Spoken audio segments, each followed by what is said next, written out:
Hello, everybody. Welcome to Mara's TTRPG time, a very copyright original streaming idea where we're going to be playing some tabletop role-playing games for Pride. That's right, we are raising money for Mermaids as part of Pride Week here on the Yogscast. And what could be gayer than Warhammer, the grim darkness of the 41st millennium? Because today we will be playing Warhammer 40,000, Wrath and Glory. And joining me at the table, we have this delightful selection of players. We've got, I'll start on this side, we have Lydia. Hello. We have Mr. Tom Clark. Hello. Of Mystery Quest fame. We have Boba. No, that's me. I That's thought it was you. Briony. No. Hi. And then we have Briony. Hello. Lovely, sweet Briony. And yeah, they're joining me. This is going to be their first time playing through Wrath and Glory. This is a game that I've run for some friends over on Tabletop Tactics. It's very, very fun, and we've got a very specific scenario. A couple of quick things for the fundraising for Pride. So there is a Tiltify link. Let's tell Pierre. Pierre. Our chat is for the wrong guy. We're on there you go. someone else. No one was excited, and I was like, what the hell? Why do they hate us? Where's the joy and excitement? While Pierre sorts that out, I'm going to tell you. So we are fundraising for Mermaids for Pride, and we've been doing this all week. There's going to be more streams on people's personal channels going on over the weekend as well. But also, for this special stream, donations will cause special rolls on a special table called Gifts of the God Emperor. Now, it is always the way that sometimes the ruinous powers of chaos, if the roll is very low, it might also cause bad things to happen. But lots of good, lovely treats on there. So if you'd like to give our players a little helping hand, because they might need it, don't forget that as the donation goals get hit, you will unlock a roll on the Gift of the God Emperor table. Don't worry too much about the rules. We're going to explain that as we go, because these guys are going to be learning as well. And with that, is everybody good to play? Anything that anybody wants to get off their chest? Anything? Any boobs? Why not? Goodness me. Boobs for pride. Why does that immediately where our brains That's what. No. Don't say our brains. Yeah. I mean, weird little brains. No, I don't know. I all think right. me and Mara are on the same wavelength. Yeah, absolutely. Well, I we don't know. we share a brain cell. We do. We take it in turns. All right. With that, then, shall we begin? Yeah. It is said that in the shadows of Ventress Fell, there was a miracle. The hive city, that towering behemoth of billions of lives stacked upon one another like rats, was rancid on the outside as the squadron of Adeptus Sororitas arrived. The colossal spire, 1,000 cities tall above the surface and thousands more below, was streaked with grime from the plumes of noxious smoke bellowing from vents and pipes that covered it. These glorious sisters, clad in their black ceramite power armor and armed with bolter, sword, and flame, would soon learn Ventress Fell was rancid within as well. They had come to investigate rumors of a divine healer and find a group of pilgrims who had gone in search of them. They found only death and blood, an altar of skulls and bones covered in the foul mark of the ruinous powers of chaos. A voice called out, "Whores of the corpse, Emperor! These wretched women are why you suffer. They are to blame for all your ills and toil. Their perverted faith is a lie to lure your sons and daughters away from the truth. Show them your rage and hatred. Tribute them to our true saviors." Hundreds of cultists swarmed into a chamber, a blood-curdling battle cry on their lips. "Blood for the blood god!" Boba, you are the first to awaken, your eyes adjusting to the dim light of the chamber you now find yourself in. There is a brief recollection, fleeing through tunnels, being pursued by screaming cultists, armed with scavenged weapons, and then an explosion. Could you tell us who you're playing and give us a little description of them, please? I am playing as Sister Verite, and I am a how do you say it? Hospitaller. Hospitaller. Hospitaller. Hospitaller? Hospitaller. Hospitalier. That's what I think. Hospitalier. Hospitalier. So I'm like a sort of like a medical Yes. lady. Yes, so you were trained as a battle sister early when you were young, but then you chose to go into the Order Hospitaller, which made you a medic, a very, very skilled Chogan medic, and you have been attached to Strike Force Arabella for this mission. You were sent here thinking that this was not going to be a difficult matter, that this was going to be a few hive gangs and things that the Adeptus Sororitas could easily deal with, and then to come across such a horrific infestation of chaos. As a medic, you desperately tried, as your fellow sisters were getting wounded, you tried to heal them, get them back on their feet, but you were just being overwhelmed by numbers and pulled back. You look over and you can see that under a section of like fallen rusted pipes, you see the black ceramite armor, the power armor of one of your fellow sisters, but she doesn't appear to be awake just yet. What would you like to do? Oh, I think I would like to go over to her and see. I guess I would maybe check myself first. Okay. And see how Medic I'm heal doing. thyself. Physician Yeah. heal thyself. Yeah, you check yourself over, and through the grace of the God Emperor, you seem to have come through this fall, because you now look up and look around your surroundings, and it looks like you've fallen from a level above, and it's all collapsed inwards, like scaffolding and twisted metal and pipes have kind of sealed it shut. But you seem to have come out unscathed. But you can see that perhaps your companions aren't so lucky. What do you want to do? I would like to go over and check and see if I can see if they're okay, Sure, yeah. and if I can free them from underneath the rubble. You can easily begin shifting some of this rubble. Briony, you are in darkness for a brief second. You remember gouts of flame bursting forth from your flamer, taking down, dozens of these heretics all at once, but more just kept coming, using this labyrinth of tunnels that you were fleeing down, trying to regroup and trying to fall back and get to safety. And more just kept piling and piling on you. You remember the shouts of your fellow sisters, and then suddenly you remember there was a series of explosions, and then the ground gave out from underneath you. You heard screams of agony from the cultists that were chasing you. And then there was darkness. You begin to come to, and light begins to fill your vision as you look up. Boba, could you describe what Sister Verite is like? Does she have anything like distinct about her facial features, or is there anything as you see this face looking down at you, beginning to check in you, and beginning to hear her voice kind of fade in? So as you rescue Brian's character, I think I would think of Bernice as having like a very tough and angular face, and maybe a previously broken nose. And so I look at her. How does and for Briony, who is playing Sister Bernice, what do you think that as Sister Verity, like, how do you sort of imagine this visage before you? I think like just in like the sort of bleary delirium, I just sort of hear this like and I see this like angelic face before me of like Bernice. You hear her voice kind of call out to you, and that sort of snaps you back. Your augmetic eye, you do have like one of these, your eye was replaced by an augmetic, and it sort of begins to adjust, it kind of crackles and fizzles, and then it begins to reset itself. You have suffered some sort of memorable injury. I'd like you to roll a d6 for me, please. Bernice, Sister Bernice. Fancy ones. 4. A 4. So, a memorable injury. You can feel your jaw is definitely, like, a section of it has maybe, like, cracked or broken or something like that. And so when you go to speak, it is this terrible pain that sort of, like, runs through your body as Bernice, as Verite is, like, talking to you. What do you do? I think I'm just going to try and, like, pick myself up and brush off some of the rubble and just scan Verite's face to see, am I looking bad? Is this safe? Yeah, so Verite, you see, Bernice, by the way, has an augmetic arm as well, and she just moves this debris off of her like it's nothing. Like, picks up this huge chunk of concrete and just throws it to the side, picks up the heavy flamer, but you can see that, like, her jaw is swollen and distended on one side, and it looks broken to you. Definitely something you could treat if you needed to, if you wanted to. I think because Verite was used to being like well prepared, but with everything that's happening, she feels very shook by it.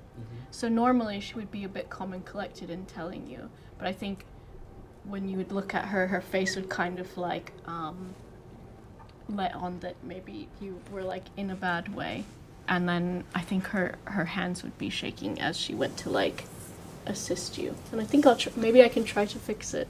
Sure. Can you fix me? So let's have our first roll.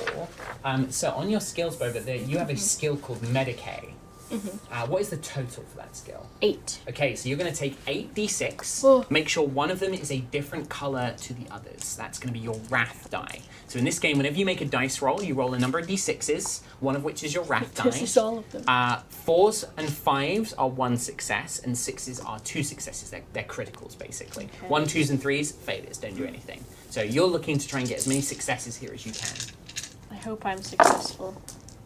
I've got a 6, a 4. What is this one? A nest? Oh, that's a 5.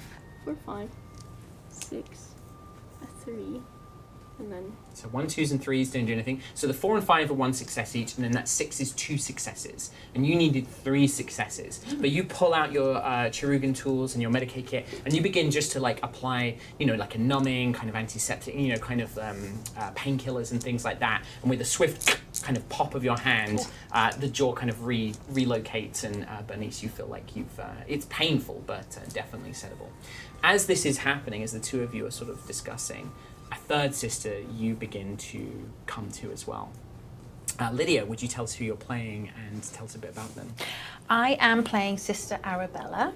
I am the Sister Superior. So these are my ladies. I'm command of them and giving orders out. Feeling pretty responsible right now. Yeah, as that darkness begins to banish, you don't. The sounds of the cultists and the screaming and the gunfire, that kind of fades away. What you hear is the Sister Superior Bella, what are we doing? We need to get out of here. Kind of these cries of help and like pain and anguish as the other sisters in your squad all began to fall.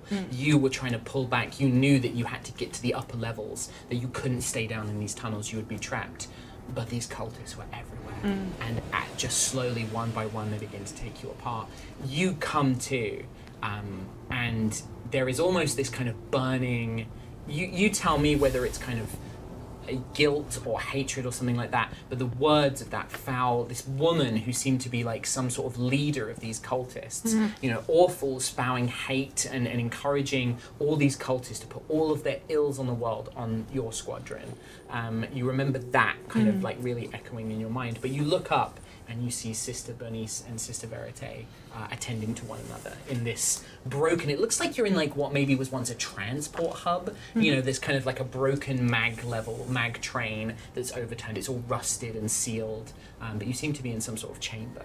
Is there anyone else with us, or is the fight moved on? Look around, for the right now, you are alone, We're but alone. you can hear in the faint distance that there are more of them out there somewhere, but it seems that they can't get to you right now, but you have no idea where you are, and you look over. But Sister Bernice, Sister Verite, you're well. I mean, nothing that killing a few heretics won't help, I suppose, but is this it? Is there no more of us? We were tricked. Those disgusting servants of the Chaos Gods. We must leave right now. We must rebuild. We're sitting ducks here. We are weak. Sister Verite, you are healthy? I am fine, but I don't know how we got down here. And what happened, it was supposed to be something easy. Yes, we were told, weren't we? We were told that it was the rumors of the miracles. They tricked us. They knew exactly what they were doing, and we will have our revenge. But for the moment, my priority is keeping my sisters safe. We must leave now. So with that, you look around, and there does seem to be like an old it would have been like a sealed door of like some sort of subway system, but the door has been shut and it's been buried under debris. But could easily be cleared. But before we go on, there's a couple of things now that we've kind of established the scene. And don't worry, Tom, we'll get to you soon. You'll be joining the sisters very soon. I'm loving this. You guys are doing We've got a great. couple of little things. So, each of you as players are going to get a resource called Wrath. So you get 2 points of Wrath each. I'm going to pass that down to Tom for me, please. I'm going to hand you some more. There's 2 for you, Sister Arabella, and then 2 for Sister Verite, and 2 for Sister Bernice. So Wrath is a resource that you guys can spend to do things like you can re-roll all the failures in a dice roll. So all those 1s, 2s, and 3s, you can re-roll all of them. You can also add narrative elements. So like, if you're like, I want there to be cover in this fight, or actually, could we find that I've got this particular useful thing? You can kind of do like minor narrative elements with it as well. You can also use it to restore something called shock, which is like your stamina and your mental fortitude. Wrath is something that you will only gain more of if you do cool role playing, basically, or like there's a really badass moment where you do something really awesome. I will reward you with Wrath for that. There's also another resource that you start with 0, but you'll earn this through rolling dice, basically, called Glory. And Glory is very, very powerful. You can do a lot of awesome things with it. You can add dice to a test. You can increase damage. You can make a critical hit worse against an enemy. And you can also spend it to like jump in before an enemy goes as well. You earn this whenever you roll a 6 on your Wrath die, you will earn a point of Glory. But also you might be able to earn it through other ways called shifting as well. But we'll get into that later. Finally, I get a little special resource called Ruin, and I get 1 point of ruin for each player. So I'm going to start with 4 ruin in the game. I can spend this to make things like bad guys do stuff. So it's not great for me to have. What the fuck? I know. How dare I have a resource? How dare I? But with that, we are going to jump into the game. So the 3 of you find yourself in this kind of abandoned transport depot. Your mission is pretty clear, Arabella. You need to get up so that you can find some sort of communications device so you can call in for aid, basically. You are trapped. As long as you are in this lower level, as long as you are outnumbered, you basically, this is a matter of survival. You are surrounded on all fronts by a hate-filled, rage-filled cult who despise you for everything that you are. And you have to fight them to freedom. And that is where we're going to jump in. So, what would you guys like to do? My sisters, I will not mince my words. If we stay here much longer, we will be death. We will be death. We will die. Sorry. Let me start that bit again, shall I? Yeah, cut that bit. I'm used Cut to that being bit. able to cut. All right. All right. We don't do that here, sorry. Okay. All right. Yeah. My sisters, I will not mince my words. It is not looking good for us. We must leave immediately. Bernice, will you please help us remove the boulders, the blocks? No problem at all. And if I am to die here, as long as I take down as many as I can and revenge my sisters, it will be fine. For the Emperor. For the Emperor. Right. So Bernice, do you want to start trying to clear some of this debris? Yeah. All right, so this is going to be our next roll. This is going to be athletics. So on your skills, let's find athletics. 11. I think this is the highest dice pool in all of your characters. So you want 11 dice, one of which is a different 9, colour. 10, 11. Oh my god, I don't even have big enough hands for this. Now, They're spilling out. Are you guys, now, are Verite and Arabella, are you just going to leave Bernice to this? I mean, she looks pretty confident. I think she's got it. Okay. I know she's got it. Okay, these all do nothing. So what did you get on She's your not got raptor? it. Just to check, did you get a 1 or a 6? I got a no. Got a 2, so that's fine. So I got 2 6s, 1 5, and 3 4s. Wow, so what's that? So count them up. So the 4s and 5s are 1 success. You didn't say that'd be maths. Yes, I'm sorry. So each 4 and 5 is 1. So how many have you got of those? So 4 successes ones, there, 2 and then 2 6s. Yeah. Okay, perfect. You only needed 4 successes to like remove all this debris. So what you can do is those 2 6s that you rolled, because you already have enough successes, you can do something called shifting. So you can turn those 6s into extra things. So some of the things you might be able to do is, for example, you can shift a 6 to accomplish a task more quickly. So you could actually remove these really quickly. You could also convert them into points of glory, which is a shared resource that you can all benefit from.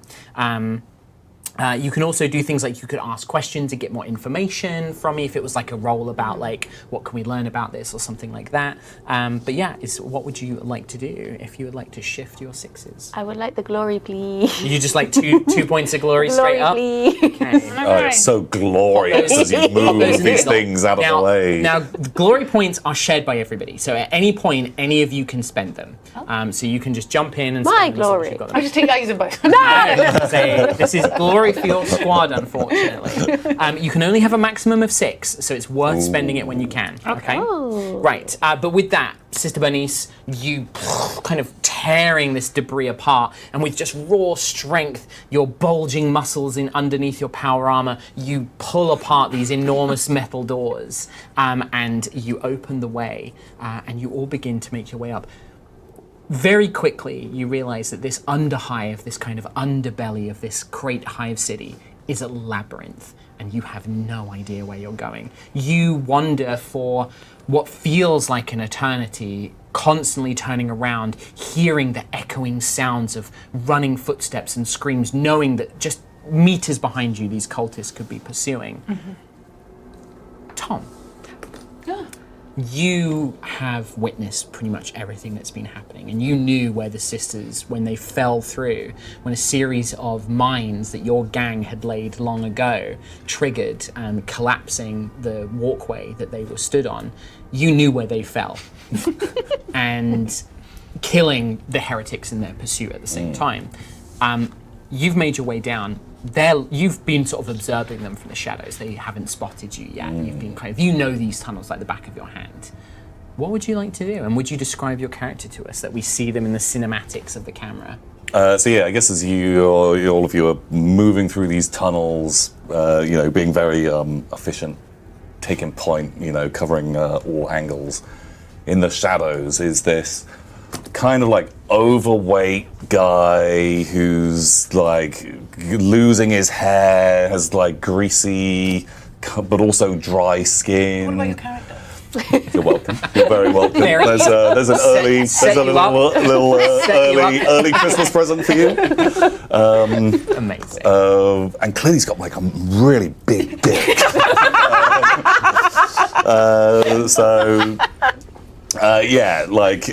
This kind of patchwork coat just looks like an absolute just drag hanging out here. Has a whole load of accoutrement on his person, and I think he's kind of like looking at the sisters, Sure. like just kind of like wants to observe, seeing what they're getting up to plan his like grand entrance. Sure. Well, you observe them sort of following in the shadows for some time, and like I said, it's very clear that they are lost. They don't know where they are. So the sisters, you have been traveling through this network of tunnels, and you do not seem to be making any progress. You are trying to find some way up. You know that you have to head up, but every turn you take just seems to lead you into tight, steam pipe-filled, rusted corridors. You can hear people around, but it's like rats in a wall. They're like scrabbling and scurrying, and it echoes, and you're never quite sure where they were. So I want to check in with everyone. Sister Verite, what are you doing in this kind of moment? I think she would just be sort of standing behind a bit, because I think she's very shaken up, even though she's not supposed to be. And I think she would just be maybe even like mumbling a bit and being like, we're never going to get out of here. How will we find the exit? And maybe like asking, turning to Arabella of like, how will we up the others? I hear them through the walls, they're screaming, and we seem to just be going around in circles. What are we going to do, Arabella? Sister Verite, there is no time for worry. You must believe we will get out of here. With me in charge, we will find freedom. I will have no time or no words of worry. Do you understand me? I understand. Good.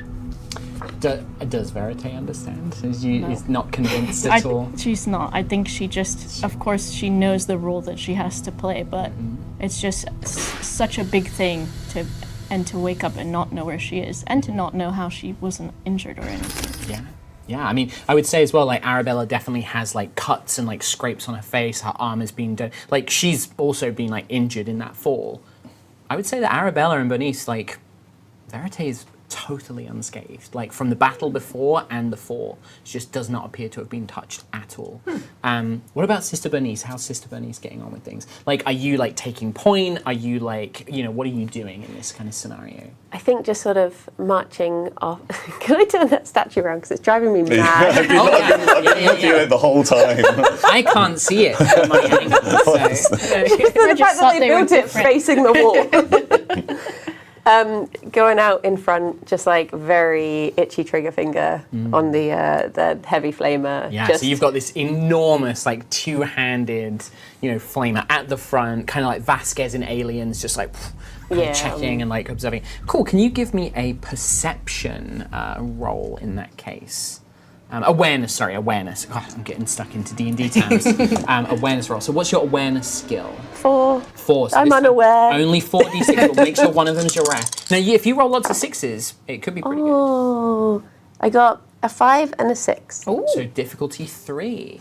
So you get 3 successes total. I think that you pick up on, I don't think you quite see Tom's character yet, but you know you're being followed.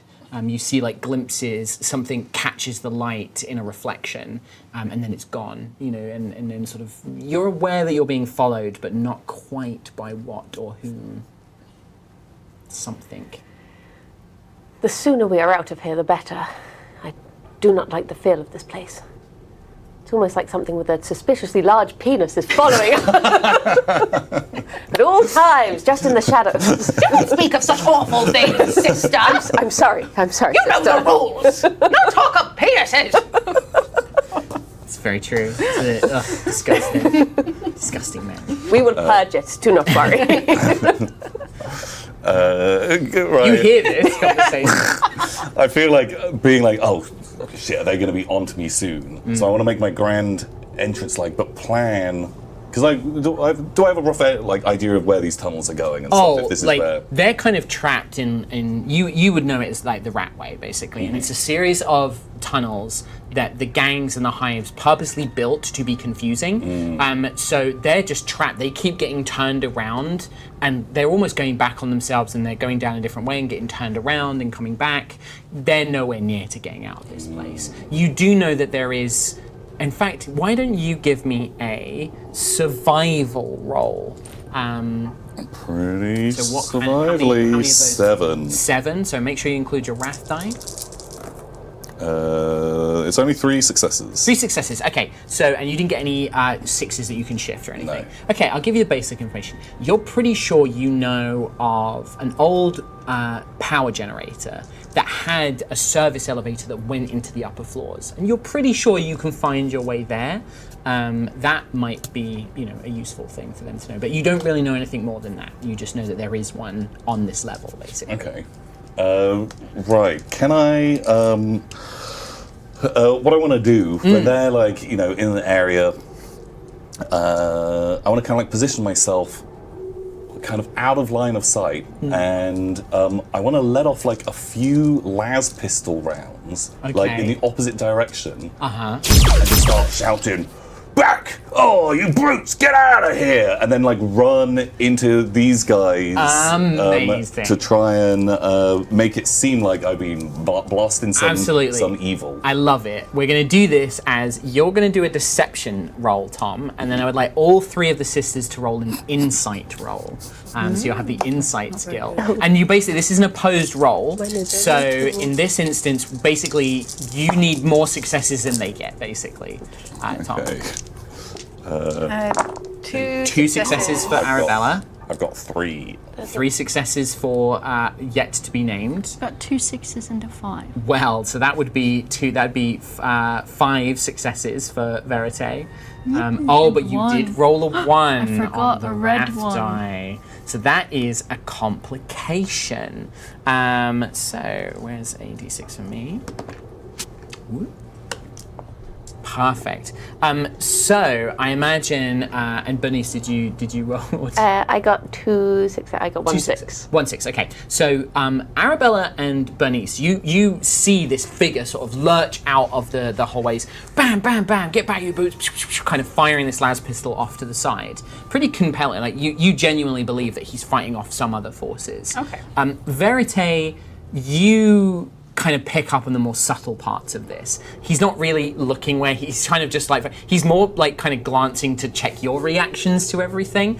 But as you are focused on this and you're about to call it out, you don't notice, as I rolled out on the complications, harsh environment, as you step, and I think you kind of spot this at the last second, Tom, your character, as you're moving past, there is an old booby trap mine that's been established into part of the wall, and you're so distracted by this stranger that as you step forward to confront him, you accidentally trigger this explosion, basically. So what I would like, so the way that we're going to do this is I'm going to have you guys, if I remember with the AoE stuff, fuck it, I'm just going to roll it anyway. You guys are going to roll just your agility. So on your characteristics, which is above your skills, there is an A column, and then you're going to go down to the bottom. So you're going to roll that many D6. And this one, your wrath die doesn't matter, so just the 3 sisters. Me yes. too? Oh, yes. Sorry, which? So agility. So The A? yes, Okay. so 4. You get 4d6. Can I spend my magic point before they roll anything? Okay.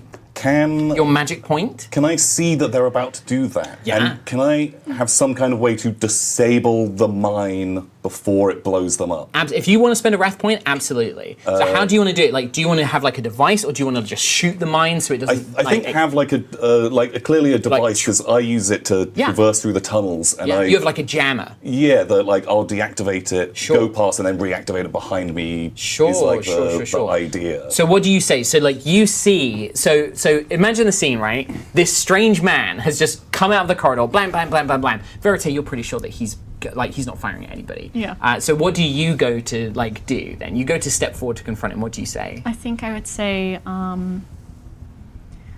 there is no one there. And you sort of step forward to say that. You see this mine, beep, beep, beep, beep, beep, beep, beep, beep, beep. Oh, Drock, watch your step! And kind of whip out this thing that almost looks a little like a gun, but it deactivates the mine. This whole place is rigged to blow. Look, we've got to get out of here. They're hot on our tail. Follow me. Yeah, so how do you guys react to this strange man, whose name we don't know yet? And your name is? It's not the time for names. We do not follow a man. What is your name? Well, I'll leave you to them and the explosives. And I kind of want to run past them and... Okay, start making your way. Heading that direction. Yeah. I think all three of you recognize that this person is clearly one of the famous gangers, the hive gangers, who proliferate this underhive, the underhive of the hive cities. If anybody were to know how to navigate this nightmarish place, it would probably be somebody like him. Okay. I'm going to get out my little bolter gun and just say, what do you think, Arabella? What if I just take the shot and we follow the blood instead? Did you see? He disabled the trap before I step onto it with some device. It is true. He did help us, but he's also the one that laid the trap in the first place. But he could have let our legs blow. He is running suspiciously fast for being so chubby. Looks like he has a third leg as well. And I was not even Come on, please. Whoa. Stop bringing attention to it. Damn. Yeah. Don't objectify him. He's more than just an enormous penis. He's more than that. Guys, can we have some serious, serious role playing, please? Sorry. As much as I hate to admit it, he's part of the hive ganger. Sorry, hive gang, basically. Hive gang. A ganger. He's like Ganger. we call them a ganger, but Ganger. hive gangs. He's part of the hive gangs. Part of the hive ganger. He's our only way we can get out of here. He'll know the routes. He'll know the bombs, the false exits, the lies, the deceit, the traps. We need him. Quickly. But why would he help us? I mean, the cultists must have made many enemies. It can't just be us that they've lured here. We can work that out afterwards. We'll die here unless we get help. You there! Stop! Stop at once! He's kind of like just continuing along, trying to like subtly glance back to Like see if they're slow down. following Yeah, him. he's doing that but- thing of like, oh, chase me, chase me. yeah, it's making trying to make as good a show of it that he's going to leave them. Okay. Whatever you do not trust this man. We need his help, but do not trust him. Agreed, sister.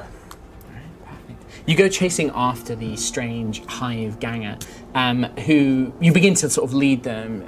Tom, are you leading them to the generator in this, service lift, or are you going to kind of rendezvous with them? I think halfway? it's vaguely in that sort of direction, but not directly there. Okay. Maybe see if I can specifically loop back to a place with a recognizable landmark that they will have seen before, and then kind of stop and take a breather. Okay. Yeah, so you end up looping them back, but you guys all arrive at a cross junction, and you remember it because there's been like graffiti, hive flies rule, and it's like being sprayed over the side, and you just remember seeing that text before. And you're certain that you've gone down all of these paths, but they all look so identical to you, it's kind of hard to remember. And he sort of stops and kind of catches his breath, leaning up aside. He is not equipped with the incredible Sororitas power armor, which means that you guys can like run and do all this stuff without really getting tired. And you stop in this kind of cross section. The three sisters kind of catch up to you. Yeah, he's just leaning against the wall, breathing heavily. He's got the body of like a very out of shape 50-year-old, even though he's only maybe like mid-20s. Just hive living is not good. Yeah. I mean, he must have been a successful ganger to be overweight, because that means he's stolen all the food. So he's definitely a very successful ganger. Can I, very threateningly hold my heavy flamer and just go over to him and be like, we will use your help, but remember, if you feel warm now, by the God Emperor, I will roast you if you betray us. Whoa. We can come to an agreement here. It seems to notice you seem pretty lost in here, and I've already run afoul of a few of the traps. This place laden with them. What do you want from us? Why did you save our sister Verite? Why did you help us? Look, maybe a little bit of down here we call it you scratch my back and I'll scratch yours kind of thing. I've never put my hand on a man I don't plan to. Don't worry, not quite like that. I don't need to put your hands on me. I need you to take me with you. But you why? see, this place has gotten a little bit spicy recently. There's these folks, and at first they were a great laugh, always killing each other, hilarious, but now, it's getting a little bit serious, and the rest of the hive flies, well, they're all dead. All my friends are gone, a little bit like yours, and they were killed by the same people, and you see, I need a way out of this place, because I'm not going to be able to survive here forever, and I'm pretty sure you three need a guide. He gives you a big toothy grin. He's missing a lot of his teeth. There's a couple of gold teeth, one or two replaced with bullets. So, can we come to an accord? How do you know what happened to us? Were you watching the whole time, just creeping in the shadows instead of helping? Helping? Look at me. He's only got like a small las pistol, which is not super strong. Look, I'm no real fighter. More of a lover, I'd say it. But or a tour guide, something like that. But I might have seen a bit of the battle that was going on. But the moment that all of you started firing those heavy weapons, I was out of there. Sister Superior, I leave this in your capable hands. What would you have us do? So we have an enemy in common. Yeah, those cult guys, ones that love the blood, absolute nightmare. Really bad for business. I think as well, Tom, your character would know that the leader of those cultists calls herself, and her followers call her Saint Ursula. and it's said that she's blessed by the angels and that she has powers, mystical powers and things like that. And yeah, she calls herself Saint Ursula, and they're known as Ursula's children, as they're called. Look, this Saint Ursula, you see a mystic every other week down here in the hive. Normally it's just, some kind of Miller salt oil salesman trick, but, this Saint Ursula, I don't know, she seemed to have swayed a lot of people to her cause, but, I don't put a lot of stock in that. No. And who do you pray to? Who do I pray to? Myself mainly. I'm the one who looks after me, and I look after him. But Bernice is like slowly turning flamethrower around. Praise the God Emperor, of course. Yes, for the Emperor. Do you know to do the sign of the equivalent? Or did you do like a shit version of it? Like, the Emperor. It's like when Definitely. you do they're like, oh yeah, Jesus. Yes. Yeah, but it's like, God Emperor. There's a tiny moment of hesitation as he's like, wait, is that the right one? Yeah. I've seen the sermons. I do not need to hear any more of your lies. What I do need to hear Lies? is how you will save us from this predicament. You see, we must get some communication. Me and my sisters must leave this area, and we can strike up a deal. We will protect you, but if at any point, and look me in the eyes when I say this, if at any point you backstab me or any of my sisters, we will flay you inside out till your skin is on the walls! Betray you? You wound me, dear sisters. You could trust me. I don't trust you. He extends his, he's wearing fingerless gloves. Every part of him is encrusted with filth. I don't touch you. Please, you can trust me. They call me Greaseball Dogbag. Greaseball dog. That can't be your real name. That's my real name. Greaseball dog bag. Yes. No problem you can't solve with a bag of dogs. Well, I shall remind you, Greaseball, just how quickly grease will go up in flame. Well, yeah, I've seen it happen before. That's how my pa went. fell into a molten lava vat, and oh god, he exploded. Anyway, but I'll take you, to where you need to go. Yes. Make it quick. I know you know the routes. No But- dilly-dallying. I want to get out of here. You'll take me with you. We will take you with you as far as the exit, and then we will part ways. No. I need to get off this place. I've made a few enemies, and this Saint Ursula, let's just say, we did a dodgy deal back, and when she found out what I sold her wasn't any good, she's after me. So I gotta, Pray tell, what did you sell her?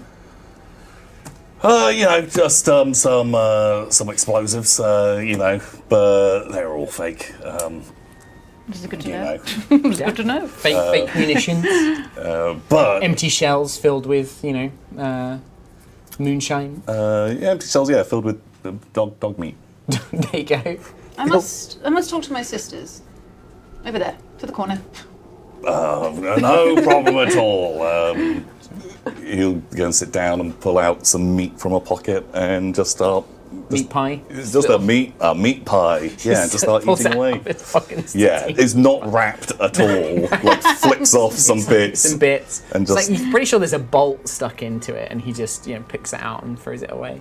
All right, yeah. The sisters, you kind of take a little aside. By the God Emperor, how were we sent such a test to deal with possibly the most worst man in existence? He is vile. It is true. He will definitely betray us. There's no way we can trust him. Just because he has the button to make the mind stop does not mean anything. The Emperor, maybe he does test us. And to put on our ship, he wants to go with us. He doesn't necessarily have to get onto our ship. His name is Greaseball. If Saint Ursula is looking for him too, We can trade him to her. We may be able to abandon him once we reach the top. But all that matters right now, sisters, is that we get out of this maze, and he's the only way we can. So we have to trust him for the meantime. I do not want to walk behind him. If someone There else is a can smell. go first, There's please. a powerful smell. Oh, Yes, even putrid. meters in Yeah. front, you can still Smell this still guy. smell him. At least we will not lose him in the tunnels then. It all smells like him down here. It is. He just It's smells how a he bit worse. blends in. Yeah, it's as soon as now that you've noticed him, you can't avoid it. Oh god, yeah. Yeah. Yeah, it's almost like lingers. tinnitus for your nose, just there. It's just Ooh, there. just Once you really- notice it, it's Yeah. like, Oh no. painful. What do you think? We could kill him now and make him sit there awkwardly for the rest of the stream. I would send him. I'd be like, Tom, you could leave. Or his brother turns up. Yeah. We. Dog grease ball back. Yes. That guy sounds great! Bring him in. Unfortunately, sisters, we have no choice. We must. Why is he writing it down? Because That's a Rich good family law. Don Grease Ballbag, I want that character to turn up at some point. As a boyfriend. Yeah, we'll do another Wrath and Glory, and we continue the legend of.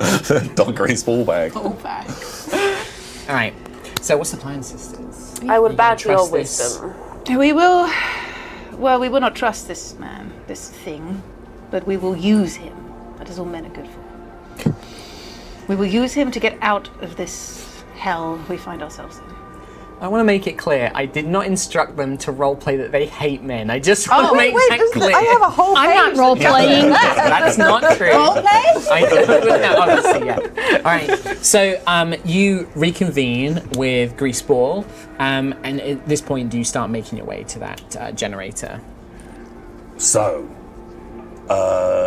you'll get me off this place. I am going to need you to swear on your emperor, if I get you out of here, that you will take me with you. That is a big thing. That's all I ask. You wouldn't break your word, would you? It's just this place is heating up, and What if we add the stipulation that is only in the case that you do not betray us in any way? oh, of course, betrayal instantly makes the deal null and void if it's me betraying you, but if you betray me, then you're actually betraying the Emperor, as far as I understand. So, do we have a deal by the Emperor? Cannot use the Emperor's name in such a lowly fashion as this, surely. His glory is meant for higher things. But he's got us there. On the other hand, ooh. Oh, shit. Fine. We promise we will get you to, on the word of the Emperor, we will get you to the Sword of Andraste, our ship, and we will take you away from here as long as you get us out of this treacherous tunnels and you do not betray us. And we will no longer refer to this Ursula as a saint. I will not have that name tarnished with such heretic scum. Oh, yeah, no, she's a nightmare. Call her what you want. All right, well, so you've sworn? By the Emperor. She did indeed. Well, this way then. And I just want to open a door, push an old mattress to one side and open a door and we're basically there already. Yeah, it's basically like a short corridor. He pulls aside, that bit of the wall that says hive flies rule. He pulls that aside and you can see there's a sliding door. He tosses a few boxes out of the way and there is this dimly lit corridor that you can see a faint blue glow at the end of. You lead them inside Greaseball and you arrive into a sort of large old defunct power generator, basically. This looks like it was maybe a section of generator that would have powered a part of the Hive City long, long ago, but since the Hive City just keeps getting built up and built up and built up, this was abandoned probably, hundreds, if not 1,000 years ago.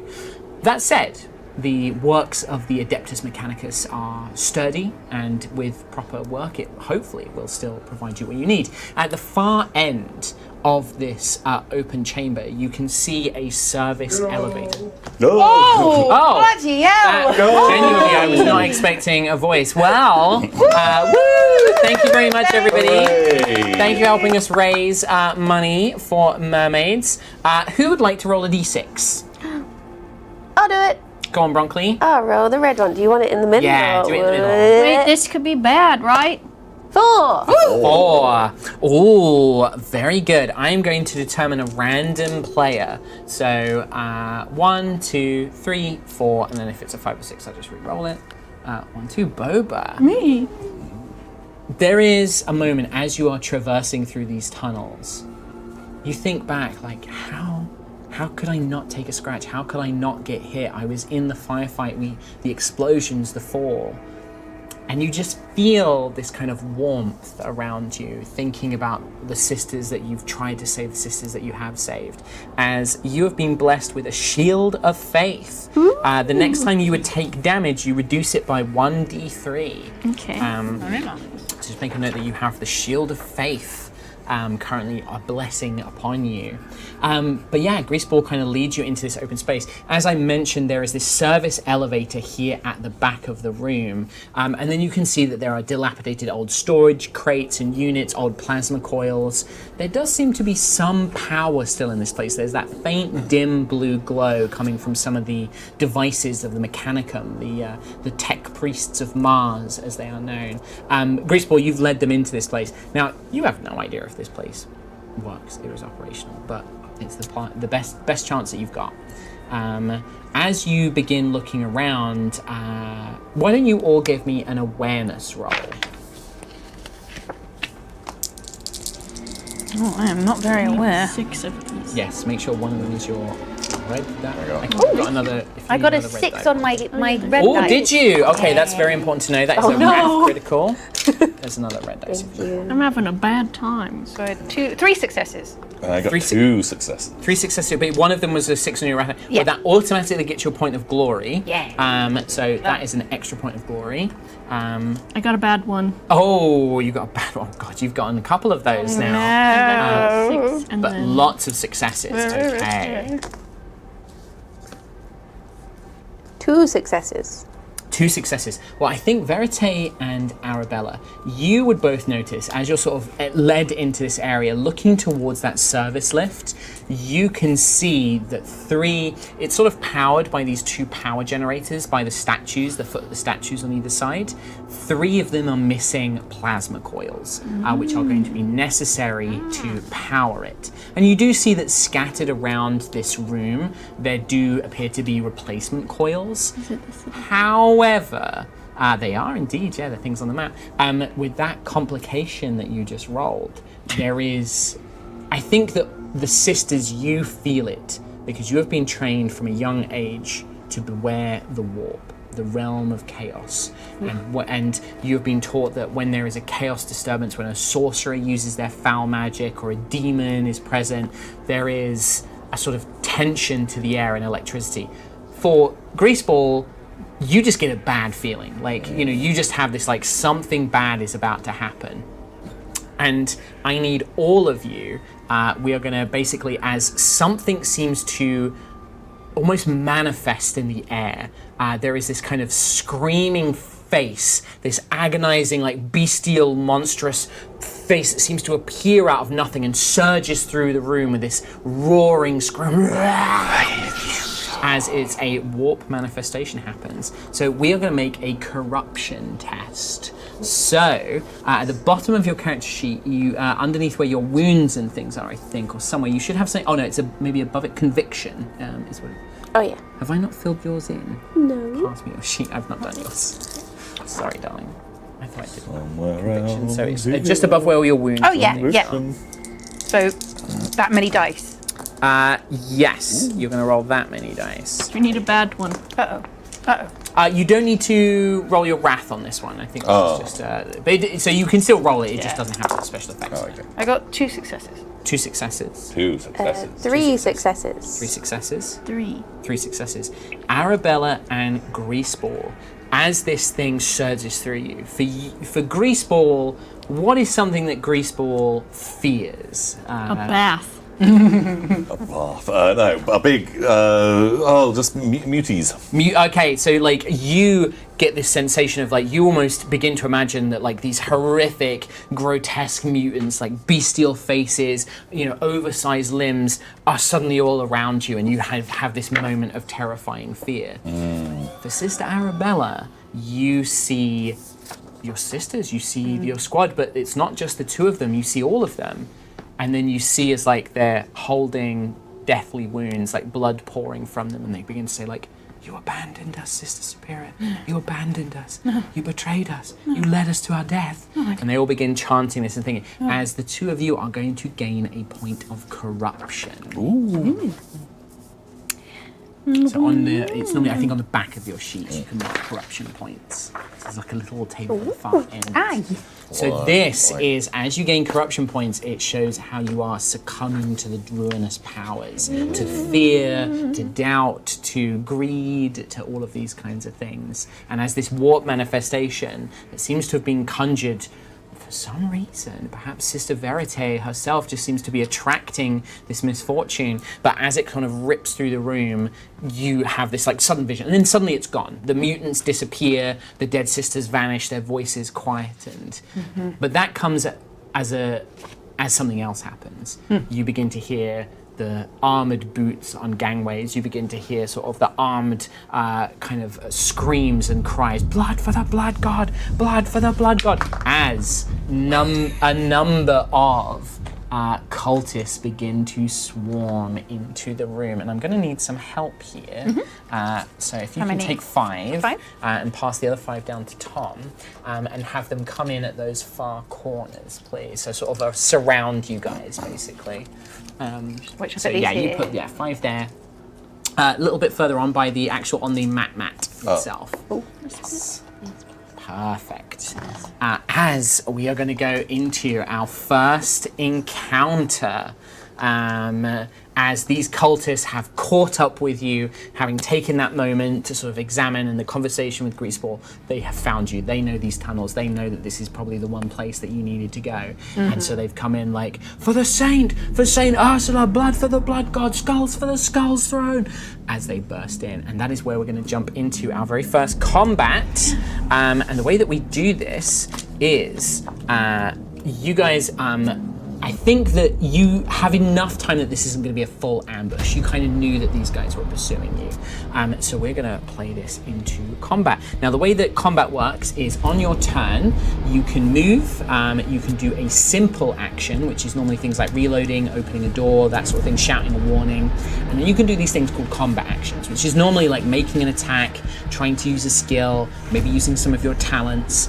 You can do as many combat actions as you would like, but you get a difficulty penalty for every additional action you do, and you have to declare them all at once. So you could be like, I'm going to attack 3 times. You would then, all of your attacks would have 6 extra difficulty to try and hit with them, basically.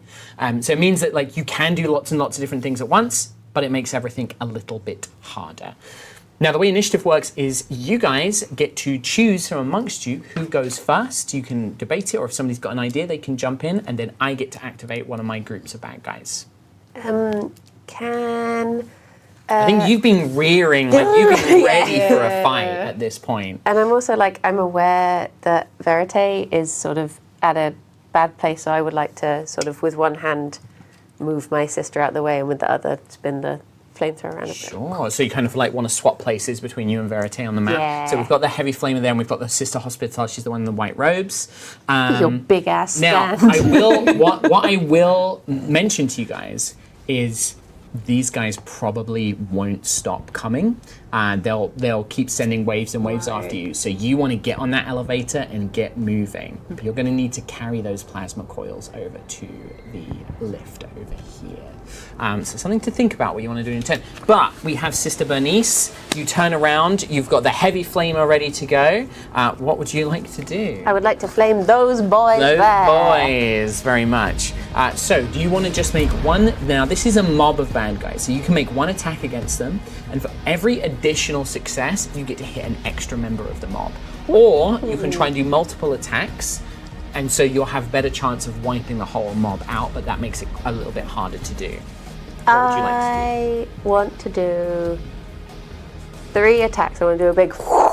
Okay, so just a big sweeping kind of... Okay, that's fine. That is going to make it a lot harder, just so you know. Are you sure? Okay. Maybe 2. Maybe 2. Oh, it's pretty cool. But you've got your super dice, right? I got my glory point. You all have those. Those glory points can all be spent. So glorious. I'll do 3 with the glory. Okay, sure. So pass me the glory point. So on your sheet under weapons, look for your heavy flamer, and what does it say under dice pool? 8. Okay, so you get 8d6, one of which will be your wrath die. You Yeah. spent a point of glory so that you add an extra dice for 9. Right, so this is the first of your 3 attacks. Okay. So you're going to roll this. I got a 6 on the wrath die. Okay, so that's going to be a critical hit no matter what, but let's see if you can do some damage. How many successes did you get in total? I got 3 6s and 1 5. So that's 7. 7. Sorry. Oh, another goal has been hit. Thank you so much, everybody. Perfect timing. Well, that might be very relevant. Bronkley, why don't you roll a d6 for me? Ooh. Just right now. Make sure that we remember how many successes and that you have. Whoop. 2. 2. Oh no! Unfortunately, it does not seem to be in your hand. This is going to play in very perfectly. So 7. Unfortunately, because you're attacking 3 times, you needed an 8 to actually inflict damage on these guys. As you swing the Prometheum, it burns in an arc, but they have plenty of time to sort of start moving out of the way. It's only your first attack. However, I think it is going to hit sort of as you kind of step forward to kind of flame them. You pass it over, and as you begin to pass it over, there's a section of one of these tanks that you hit, and it is going to explode. Now, this might work out well for you guys, but it might also hit you as well. So I am going to roll now. So 1, 2, 3, 4, 5. So, oh no, this is actually just automatic, isn't it? So you, Sister Bernice, and the cultists, you can either try and dive for cover, or you can just take this explosion like a champ. What would you like to do? I'm going to take it like a champ. You're just going to take it like a champ? Yeah. I love it. For the God Emperor. I love it. I think that all of these cultists are going to dive for cover, basically. So, that is not good for you, unfortunately. So, as this thing explodes, a couple of the cultists, we'll say that 2 of the cultists get killed in this explosion, but the rest of them manage to dive for cover. You would take 8 points of damage. What is your resilience? Is that my resolve? So it should be underneath there on the defense, that section there. You should have a score called resilience. Why? Oh, I do. All of these. 11.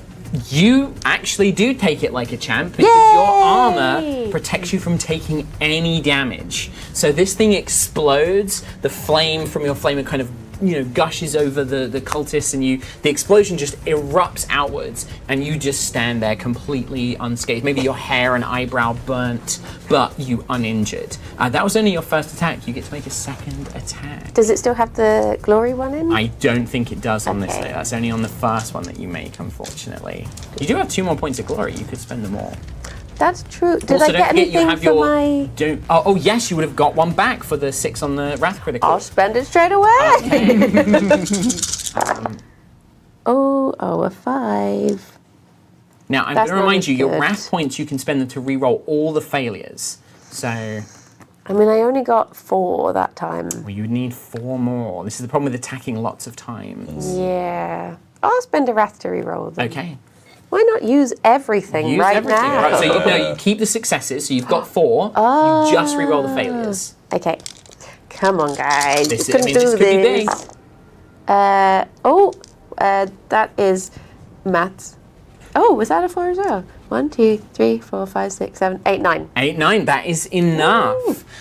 So you managed to, and what's the damage on your heavy flamer? So you look along the thing. 12. And does it have something called ED? It does, which plus 2 hilariously. education. All right, so now you get to roll 2 extra d6. Oh. And for every 4, 5, or 6 you add extra. I know, I literally, I ran this game and every time I had to say, what's your ED? I had to repress a laugh. That just didn't even cross my mind. Did it not? No. 5 and 2. Okay, so you get to add an extra damage. That's what the ED stands for, extra damage. 13. So 13 points of damage. You roast most of these cultists. Just like this gout of flame washes over them. Most isn't all. They must all perish. Yeah, just one of them remains, but you've got another attack left. Okay. I'll just go with the 8 dice. Yes, it will be just the 8 this time. That is 5. 5 is not enough. So this one cultist managed to throw himself into cover. What a and nerd. he's managed to survive as the rest of his friends are all completely on fire. But you did roll a wrath critical early on. So let's see what that is. So he has a weak heart and he died. That's a heart attack. Natural causes. 51. Overpowering assault. The target suffers D3 shock and is staggered. It's a heart attack. Yeah, he basically, you see he is just like, just panicking as he's thrown himself aside, as he's just watched 4 of his fellow cultists just get incinerated by this sister. That's going to be pretty much you done. You've attacked and done that thing. So now I get to activate a group of my guys. And I think that what I'm going to have is, Tom, if you could move that group of 5 directly towards Sister Arabella. How far do they go? They can just get into melee. They're going to charge in. So they are going to charge in. Let's see here. Very so I fucking get fit. 5 dice. And then I get to add 1. She doesn't care what you think. She only cares that the God Emperor thinks she's fit. It's true. Well, I think she's pretty. So they come in, these cultists bearing sort of like long, jagged knives. One of them has an enormous like sledgehammer-looking weapon. But the 4 with the knives and they've got pistols, they're going to basically fire their pistols as they run in to shoot you, and then they're going to try and stab you up.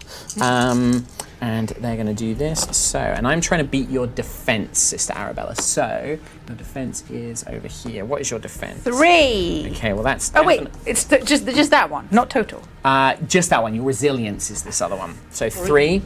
Well, I'm definitely going to hit you, and then I have 2 6s left over, which I'm going to turn into potentially some extra damage as I try and do some damage to you. Okay. So let's see if I can get some extra damage here. I just get the 1 extra damage, which is going to give me a total damage of 8. Now, what's your resilience? 10. 10. So these guys fire their bullets, bang, bang, bang, bang, bang, just bounces off the power. Just bounces off. However, they are then going to try and stab you. And that is going to be 1, 2, 3 again. Yes, that is enough. So that is going to be an extra point of damage. 4, that is going to be 6, 7. And then, so that would be 9 points of damage, but at AP 1, so it would reduce your resilience down to 9, but that's still enough. So their knives are like scraping against your armor, unable to like fully penetrate through. But as they're all sort of descending on you, this swarm of blades and pistol shots, that one with the big maul comes out, and he does look pretty scary.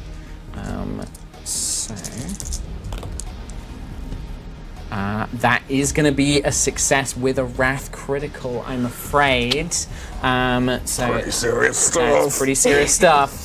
So this is going to be how much damage on Sister Arabella? Oof, that is going to be 14 damage. So what's your resilience? 10? 10. So you take 10 away from the 14, so you'd have 4, which would normally go into your wounds, but you can shrug off some of this damage using something called determination. Oh, yeah. So you have a determination score just underneath your shocks. That's 4 for you. So you roll 4d6, and for every 4, 5, or 6, you get to turn damage into shock instead, basically. Well, that's bad. I didn't get a single You didn't get a 4, 5, single. or So 6. you take 4 wounds. Oh. But also, I rolled a wrath critical, which means you take a critical hit, which is going to be. Should I just leave now? Should I just go to the pub? Am I dead? You could be grease dog ball bag or I'm whatever. all about greasy balls. Oh, dog Greaseball bag is my brother. Yeah. You're right. So this is, what was this one called? Murderous Onslaught. So this Ooh, giant nice. sledgehammer, and he's like big and burly. He comes around and he manages to catch you as you're fending off these kind of weak-looking cultists. This guy with the massive hammer swings in, takes you above the side. You take another 2 wounds and you are knocked prone. So this sends you down to the ground. So, how many wounds altogether? 6. 6. So you have 2 left. I only have 2 left. Yes. And then I'm dead. And well, you might be. We'll find out. Holy fuck. But yeah, you watch as this massive hammer comes swinging in and knocks you on your ass. Ow. But that's me activating my guys. So now one of you guys gets to go. So it could be any of you who've not acted yet. So Bernice is done. I'm prone. You are prone. You can stand up. That's fine. Well, we're probably going to be dealing with. This, can this group activate again, or is it No. the other ones? Yes, it has to be the other ones. Yeah. Is there, these guys are coming in through entrances and stuff, right? Yeah. Would little corridors and little hatchways. there perhaps be like an explosive in one of them? That, I mean, that sounds like a wonderful use of a wrath point. I'm going to spend a wrath point, and the group that's over there Sure. bring up the that remote thing. Sure. And detonate it. Perfect. I just want to. Detonate it. All right. He's been roll- bringing in explosives all over. Yeah, I mean, this place. the hive flies have been doing this for years. Roll 5d6 for me, and for every success, you're going to add extra damage. Do I need to a this red, explosion. a magic red? No, dice? not on this one. This is a damage roll, so you're okay. It's only Every- 2. Only 2 extra. Yeah. So these guys are all going to take 7 points of damage. These guys are just minions, so that whole group of them is blown apart by this mine. But that's it for that entrance. Like that mine is that's used up. But you see all 5 of them just explode basically. Nice. I'm running in. Beep beep beep. Get to go. Basically treating it like a stationary frag grenade, basically. Yeah. I think that's it. It's kind of like Yeah. Wait, you did 7 points of damage, didn't you? Yes. Their resilience. Oh, actually, their resilience is enough. They are not dead, but they're all injured. Sorry. Okay. They are up. They will say they get knocked down, but they are still up. Did they get back up again? Yeah, they look like they will. Never going to knock them down. But they are heavily injured. I forgot to take their resilience away from the damage. Okay. But yeah, so you see as it detonates. So is that the only combat action you want to do? And then I want to run to pick up, Yeah, start aiming for. Absolutely. So you run over and you pick up now. What's your strength on Greaseball? Oh, so strong. 2. 2. So you can carry this plasma coil, but you have to use both hands to carry it. Okay. And you can't fire a weapon or do anything else while you're carrying it. But yeah, you've moved over, you've grabbed this thing. If you want to say, I'd say you've got a few extra inches to start making your way towards the lift. He's definitely got a few extra inches. We know we've established that. in on. We've established that. Come on. You're ruining the serious game. Look, we got to get out of here. I don't know about you, but this is a lot of folks, and old Greaseball dog bag don't fight this many people at once, especially if they know where I am. Yeah. We need to get out of here. I'm going to activate after Greaseball. I'm going to activate this group of cultists right by the elevator. They take up cover behind some crates, and they're going to start firing at Sister Verite. They are going to fire in your direction, I'm afraid. No. Your general direction. Direction. Do this one. So they're just going to start. They're kind of pointing their auto pistols, just bam, bam, bam, shooting at you from there. I'm also going to use. They have an ability where they can spend extra ammo to add extra dice, so I'm going to do that. Yes. Do I want to spend any of my ruin to? No, not yet. How evil. I'm very evil. That is going to be. What is your defense, Sister Verite? It's very small. It is 1. 1. You are unfortunately quite easy to hit. So I'm definitely going to hit you, and I'm going to spend a 6 to increase the damage. So Now, can I get through your Sororitas armor? I don't think so. That's only going to be 7 points of damage. What's your resilience? It's 8. 8. So again, the armor of the Sororitas is just this small arms fire is not able to find purchase against you, unfortunately. And that's it. That's just what they're going to do on their turn. So now, Arabella or Verite, you guys can act. I think with everything and with this, like, the face having come out and then it being sort of, you know, maybe has been something that followed through from Verite. And then with the cultists marching in and her seeing, you know, Bernice struggling a bit and then seeing Arabella get knocked over, I think as soon as Bernice went to, like, move her out of the way, normally she would be, like, adept at, you know, like, switching position. But I think it, like, really threw her off, so she started to stumble.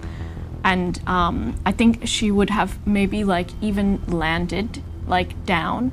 And then as soon as she sees Arabella getting struck and knocked over, I think she starts, like, scrambling backwards away. Okay, so just, And- like, panicking, basically. Yeah, and Love she's it. saying, she's like, it wasn't me, it wasn't me, it wasn't me. And then, of course, as they are shooting and firing at her, I think she sort of, like, almost goes into this position of, like, cover and cowering a bit. And she just completely freaks out. I think so, yeah. I love it. Perfect. The wrath point is coming because there's a little thing I gave you. But yeah, so imagine that you just sort of, Verite sort of scrabbles back. You're desperately trying to find, like, cover as you sort of just duck your head down, muttering, "It wasn't me. It wasn't me." And yeah, you just have this moment. And Arabella, you see your hospital, your medic panic and sort of, like, back away from you. Bernice is, like, holding down one side. Your new companion just took out, like, a number of these cultists charging in, injured but still standing. I'm going to have that group of Boba. Could you pick up all of my knocked over cultists over there as they were injured and basically have them run towards Greaseball, but they're going to stop just before on, like, the other side of this pipe, basically.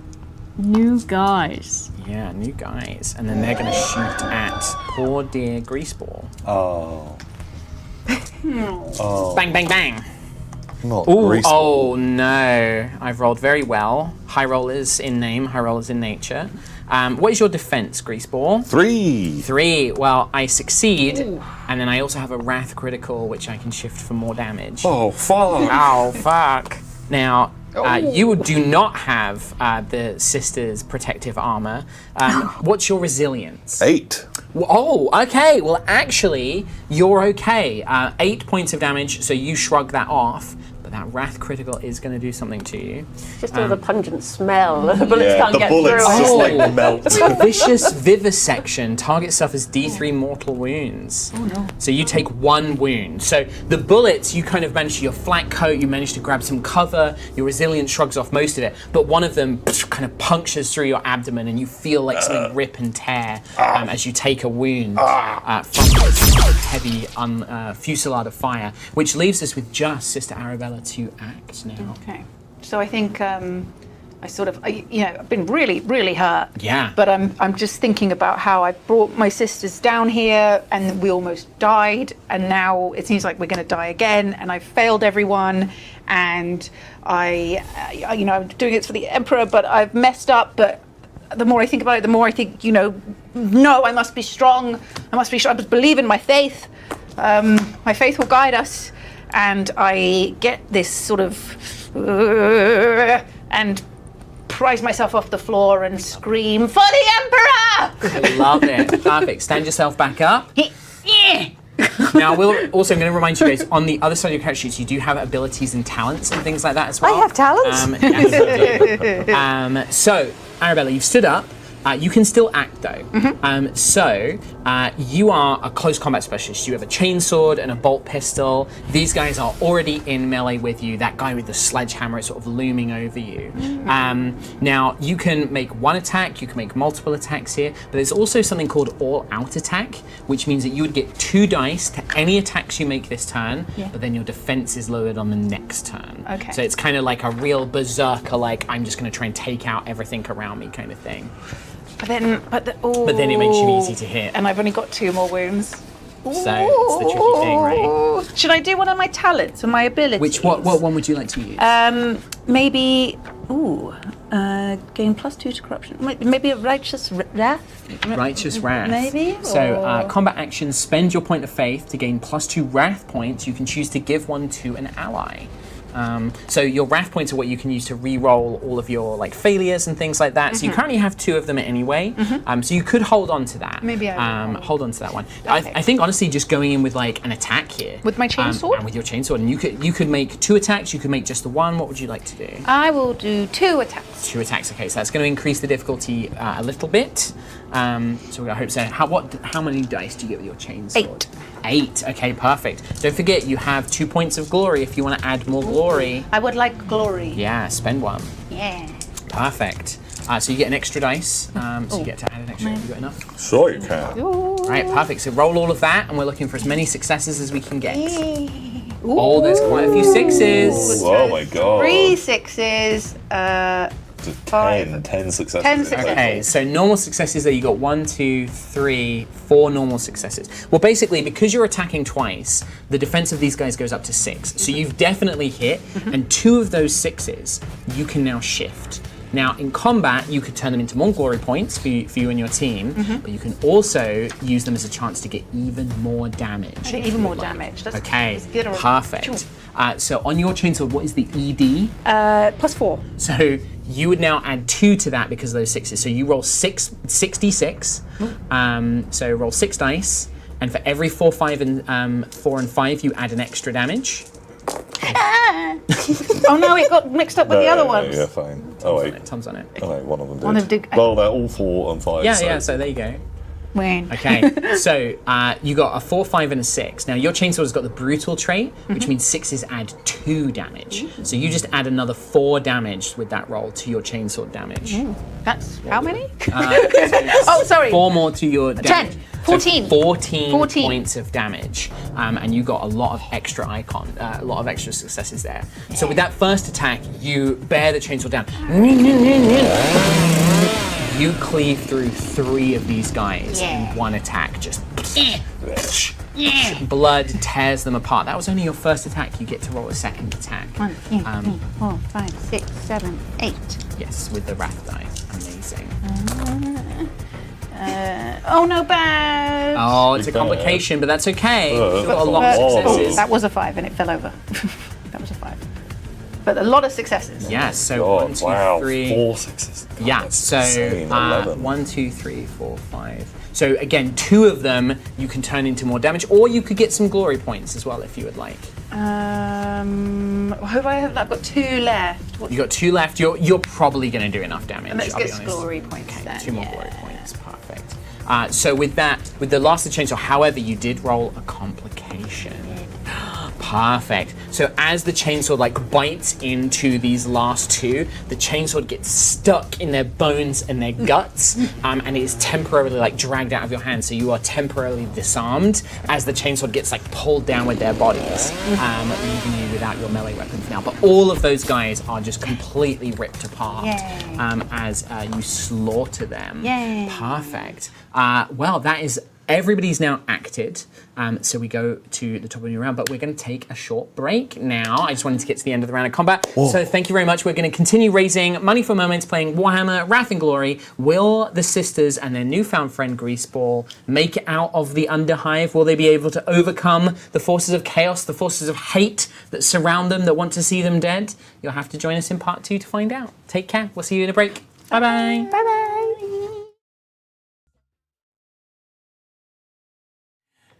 Hello everyone, welcome back to Myra's TTRPG time. We are over here raising money for for Mermaids as part of Pride. Thank you so much for all the generous. We've already hit 2 goals. Thank you so much. We are currently playing through Warhammer Wrath and Glory, because what could be gayer for Pride than Warhammer? Big, burly men and women in sweaty armor pounding on each other. We are raising money. You join us as our trio of surviving sisters of battle. are trying to make their way, trying to escape a hive city, the Underhive, where they have been surrounded by rage-filled, hate-filled, horrid cultists of chaos. They have encountered Greaseball, Dogbag, a former gangster of the Hive, the Underhive, who has temporarily joined up with them to try and secure his way off planet to get away from his dodgy dealings, but also from the Hive itself. You catch us in the middle as we are engaged in battle, as a number of these cultists have swarmed on the heroes as they are trying to power a lift to make their way and escape up into the upper levels of the Hive City. And we're jumping in. It's a brand new round. So the way that the initiative works, like I said, you guys get to decide who amongst you will take their turn. Then I get to activate my baddies, basically. So. I would like to run and go get that juicy little power boy over there. Can I do that? There is, you absolutely could. There could be some. There's one here. Yeah, there's one here. Yeah, How many so do we need? 3. We 3. So there's one which is just off to the side of Arabella there by the shipping crates, and then there is one sort of en route as you make your way back. I'm going to go and grab this guy. Okay. Can I grab that Yeah, you can move straight up to it. And what is your strength, Arabella? Ooh. Your total strength is in your attributes at the top. S. 5. Fine. So you can carry this thing in one-handed, and then you can use a weapon in the other hand. Now, do remember that your chainsword was left in the body of one of these cultists because you rolled a complication, so it's kind of stuck in there at the moment. Okay. I would say that you could use a combat action to withdraw it, but that's going to make any other things that you do this turn a bit more difficult. Okay, well, I might want to take it with me. Probably a good idea to take it with you. So you kind of yank that out, kind of gore splattered. It's kind of caught up, jammed with bones and viscera. You make your way over to the power coil, pick it up with one hand, but that leaves your other hand free. So you could put your chainsword away, you could draw your bolt pistol, you could keep the chainsword out. It's up to you. Can I fire my bolt pistol at this little bastard Yeah, over absolutely here? you can. So it's going to be a little bit trickier, but what is your bolt pistol? What is your dice for? 7. 7, so you take 7d6, make sure one of them is a different colour for your wrath die. You have 3 points of glory, and you also have your personal wrath as well. That's not very good at all. So this is where you could spend a point of wrath to re-roll all of the failures. Do that. Thank you. Perfect. Thank you very much. So failure, failure, failure, failure, failure, failure. Yes. The only one you can never re-roll is if you roll a 1 on the wrath die, you can't ever re-roll that. But you can roll the others. Oh, that's much better. Okay. Remember, this is going to be a little trickier. So he's normally defense 2, but he's going to be defense 4 because of your multi-action. So how many successes did you get? 2 6s. Oh, 2 normals. more than enough. So you actually have a spare 6 there. So you could shift that into extra damage, or you could shift it into a point of glory. Ooh. How much is this being a bit cheesy? How much damage? I don't know how much he's got left. I know he's been hurt. No, he hasn't been hurt. He was the one who kind of got panicked and is a bit staggered at the moment. Let's do some extra damage on him. Let's All right, get rid of him. excellent. Okay, perfect. So what is the ED on your bolt pistol? Is 1. Okay, so you roll 2d6 now because you've added 1 from the shift. So any 4, 5s, or 6s are going to add damage. A 6. 6, and it's a brutal weapon, so that adds 2 damage. And then what's the damage on your bolt pistol? Damage is 10. 10, so 12 points of damage. That is more than enough. One single round. Ka-choom! His head explodes as this enormous, fist-sized bolt almost, just punches through his skull and blows it apart. Amazing. So you've moved over, you've grabbed the thing. You could probably move a little bit towards Bernice with the power coil. About there, yeah. Where's my power? I can't see. It's John will get it for you. But yeah, so you're currently carrying that. You've got the bolt pistol in one hand, you're carrying the plasma coil in the other. Bam, very cinematic.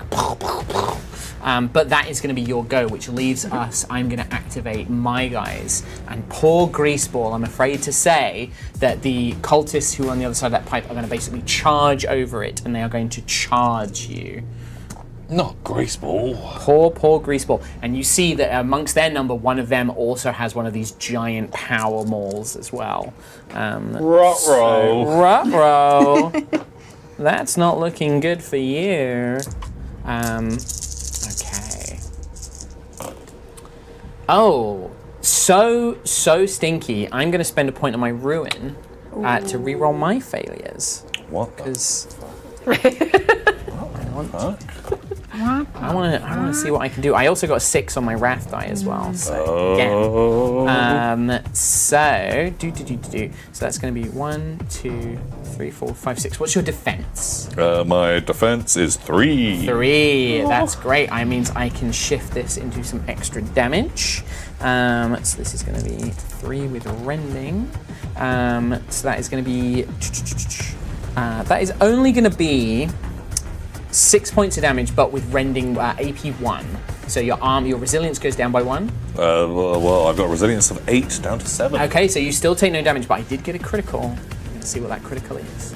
Oh no. 65. Appalling detonation. Target suffers D6 wounds, and any explosives detonate. Do you have any explosives? Oh no! On you? I don't know, how explosive is this power core that I'm holding? You're holding the power core.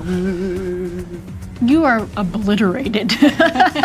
You are a stain left on the ground. I'm gonna say that I'm gonna roll a d6. Ooh. On a 5 or a 6, it does hit the plasma coil. 1. Whoa! Okay. You are, however, gonna take 4 wounds as this the fire kind of just absolutely tears through. Ow. One of the bullets. I think you probably carry you carry like a small door explosive or something like that. Sure. And it kind of detonates. Yeah. As they do manage to strike you. But that is, unfortunately, the guy with the big hammer is still to go. That was just the little guys with their knives no. and everything else. 1, 2, 3, 4, 5. Luckily that is terrible. A 1 on my critical die, but I do still get a 3 to hit you. 4, sorry, to hit you. It hits me, baby. Okay, that hits you, baby. So that is going to be 10 points of damage. So your resilience is 8, right? So you can use this thing called determination to try and shrug off some of the damage. So determination is just under your wounds and shock. So you have a determination value. Far side, yes. We've got. I've got 2 successes and a 1 on my wrath dice. Okay, wrath doesn't matter for this one. So you can actually turn. So you would have taken 2 points of damage, right? Mm-hmm. So with those 2 successes, you can take 2 shock instead of 2 extra wounds. Oh yeah. So you take 2 shock damage. Yeah, instead. shock me. Okay, perfect. So this big guy with a hammer swings. You manage to throw yourself out the way, but you kind of trip and sprain your ankle and get winded as you do so. But I've activated my bad guy, so I throw it over to you guys. Who would like to act next? Did you want to retaliate against them? Oh, I'm not gonna fight. Okay. I'm running. I'm running as fast as I can. How explosive are these power cores? Well, they're pretty explosive if you intentionally detonate them, but you do need 3 of them to power the lift. Can I...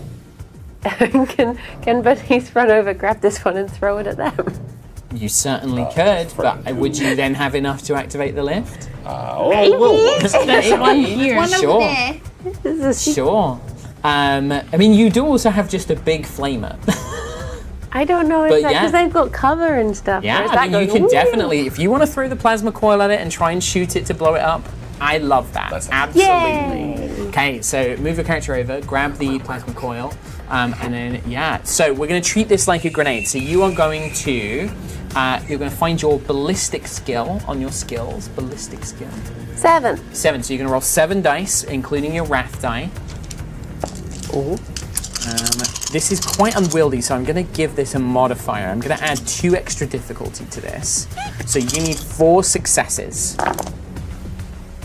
Exactly 4. Exactly 4. Ooh. So the plasma coil lands in the middle of them, but it doesn't detonate on its own. So now with your bolt gun, you're going to need to make a shot at a very small target. That goes up to such an evil 8 at little least. You're going to need 6 successes here. So if you want to spend glory, Can I spend a you glory, absolutely please? can. Yeah, so you get to add an extra dice. And you need 6 Oh successes. no! Oh no, wait, 1, 2. Oh, can I spend my second You wrath? can spend your wrath, absolutely, to re-roll your failures. So did you get a 6 on your wrath dice? I did! Okay, good to know. Okay, well, that's definitely going to have an effect then. That sounds pretty sweet. Oh yeah, another 6. Oh, yeah. Another 2 6s. Oh, yeah. There we go. Okay, yeah. So you watch as Sister Bernice, with her augmetic hand, just picks up this heavy plasma coil, lobs it through the air, and then one-handed brings a bolt gun up and just, as this single shot detonates, this entire unit is completely annihilated, including the cover. That you just watch as it leaves this blue explosion, and the whole room shakes. And I'd say that because you got that wrath critical, but they're all dead, I'm actually going to say that the entrances that these guys burst in through, they collapse and like break in on themselves. But this whole room is now shaking. You can see that like the vents of the plasma, coils and the pipes begin to like vent this blue steam as you think you just caused some pretty significant damage to this place. But that might end up being in your favor as you have wiped out the only other bad guys I had to activate. So I throw it over to you guys. Again, I have nobody else to activate. I want to use the fallback action. Yes. I want to run. I want to get away from these guys as quickly as possible. Yeah, perfect. Yeah, so you can do that, and then you can just do a run action, basically. Yeah. Skedaddle. Just sprinting full speed. Yeah, so basically you just run yourself all the way over here, basically. Maybe as those guys are distracted, because they probably know what a hive quake feels like. Yeah, well, I think they're like looking around. They're like considering. Also, I imagine that the pipes behind them burst and like they're like by frack, drag, and they kind of go running as the plasma is vented directly in front of them. But you, Greaseball, just run and use that opportune moment to just get the hell out of there. Yeah, as they turn back to continue attacking me when I was on the ground, they see me just hightailing out and just being like, okay, we need to get out of here real fast. Hive quake bad. If you thought it was bad before, this is real bad. We gotta go. Break the power. We'll work something out. Gotta go. Sister Verite, I believe you are the one. Yeah. I'm thinking if I want to try to go and get this one that is all the way over here now. You would be running past like the cultists who are currently activated. I would say there may be a way to activate the lift with only 2, with only 3, not 4 power coils. But you would probably need to go and actually do some tech, on the thing to kind of reroute the power and divert power and give enough juice, basically. But that would require you going up to it and making a tech roll, basically. Okay. I think narratively as well, that would be fun because I think since she was scrambling and quite scared, that then seeing Greaseball just run past her and she knows she's next for this group, I think there she is, get the sister. She'll think instead of trying to do anything heroic, even though that's what she's supposed to do, she's like, well, maybe I can still kind of look like I have my shit together if I go run over and try to do something with the tech. So I think she'll run over. Oops. I'm tripping over Can you my do this, Broccoli? Oh yeah. So I think with your movement, with running, if you completely sprint, you can make it pretty much all the way over here, but you're not going to be able to do anything this time. You just full sprint your way over towards it. There is this moment as, you hear them shouting behind you repulsive liar, you and your false emperor, we're going to gut you and skin you, and they're kind of chasing after you as you hear these screams coming from behind. That's going to take us to a top of a brand new round. I throw it over to you guys. There is just this one group left, but you've seen what they can do to poor Sister Arabella. If they can get in on you, they could, really inflict some pain. You've got the other power coil, don't you, Arabella? So I do. I think because, basically where Bernice is at is that she's obviously seen that Verite got hardly any scratches, not anything at all, and is thinking I have been here, I'm doing all this stuff, why is the God Emperor not protecting me? What the heck? So she's like, I'm just going to try and get as much glory as I can, and she's just going to march over and just flame these boys. Witness me, or whatever the Warhammer equivalent is. Witness me! Witness me, God Emperor! Look at me! Pick me! Pick me! I wrote you some prayers if you I did write. If you don't have to say them now, but they are there. Oh, I see. There's lots of them. You can just pick in like a line if you want. Oh yeah. Okay. Do you say that schism? Yeah. Just checking. Okay, she's going to march over and she's going to say, "Darkness shields not sin nor schism. By our fires, your will be done." And she's going to march And then over. just this burst of promethium, this flame. Do you want to make 1 attack, 2 attacks? You tried 3 and it was pretty hard. I want 2. You want Big. to just do the 2, just a big arc of 2 things. Absolutely. Now, your heavy flamer does have a salvo rating of 2, which means you can spend ammo and you get to add extra dice when you attack with it as well. Per attack, that's in mind. Keep in mind. I will do that. And you get 3 ammo per weapon. So. 3 ammo. Okay. All I'll right. So spend what's your dice pool for your flamer? Normally 8, but with my ranged attack thingy, my augmented arm, it's already factored in. I Oh, already did that for you. just 8. I'll add. So you get to add 2 from spending your ammo, and then you could spend a point in glory if you want more. Yeah, I want all the glory. Hell yeah. I want all the glory. Okay. So lots and lots of dice. Every extra success, every extra 6 is very good here because you hit more people. Oh, I got 1, 2, 3, 4, 5, 6, 7. 6, 7, and how many of those were 6s? 2 6s. Just 2 6s. So that is going to be an extra 2 people. You roast 3 of them with this first attack. Again, the burst, the gout of promethium just ignites them. Even if they had been left alive from their wounds, they probably would have continued burning and burning them to death. As you do so. But that was your first attack, so second attack. Do I take these 3 out now? You would take those 3 out this time, yes. Okay. Unless you want to spend more ammo. I'll spend more ammo, so 2 more in. 2 more in, yeah. And that means you've only got 1 ammo of the heavy flamer left. You can do normal attacks, but if you want to do the special, like, auto fire and stuff. Actually, there's only 2 of them. You'll be alright. You'll be fine. Probably. Maybe. You want 4 successes minimum. I got a 1 on my wrath dice. Ooh.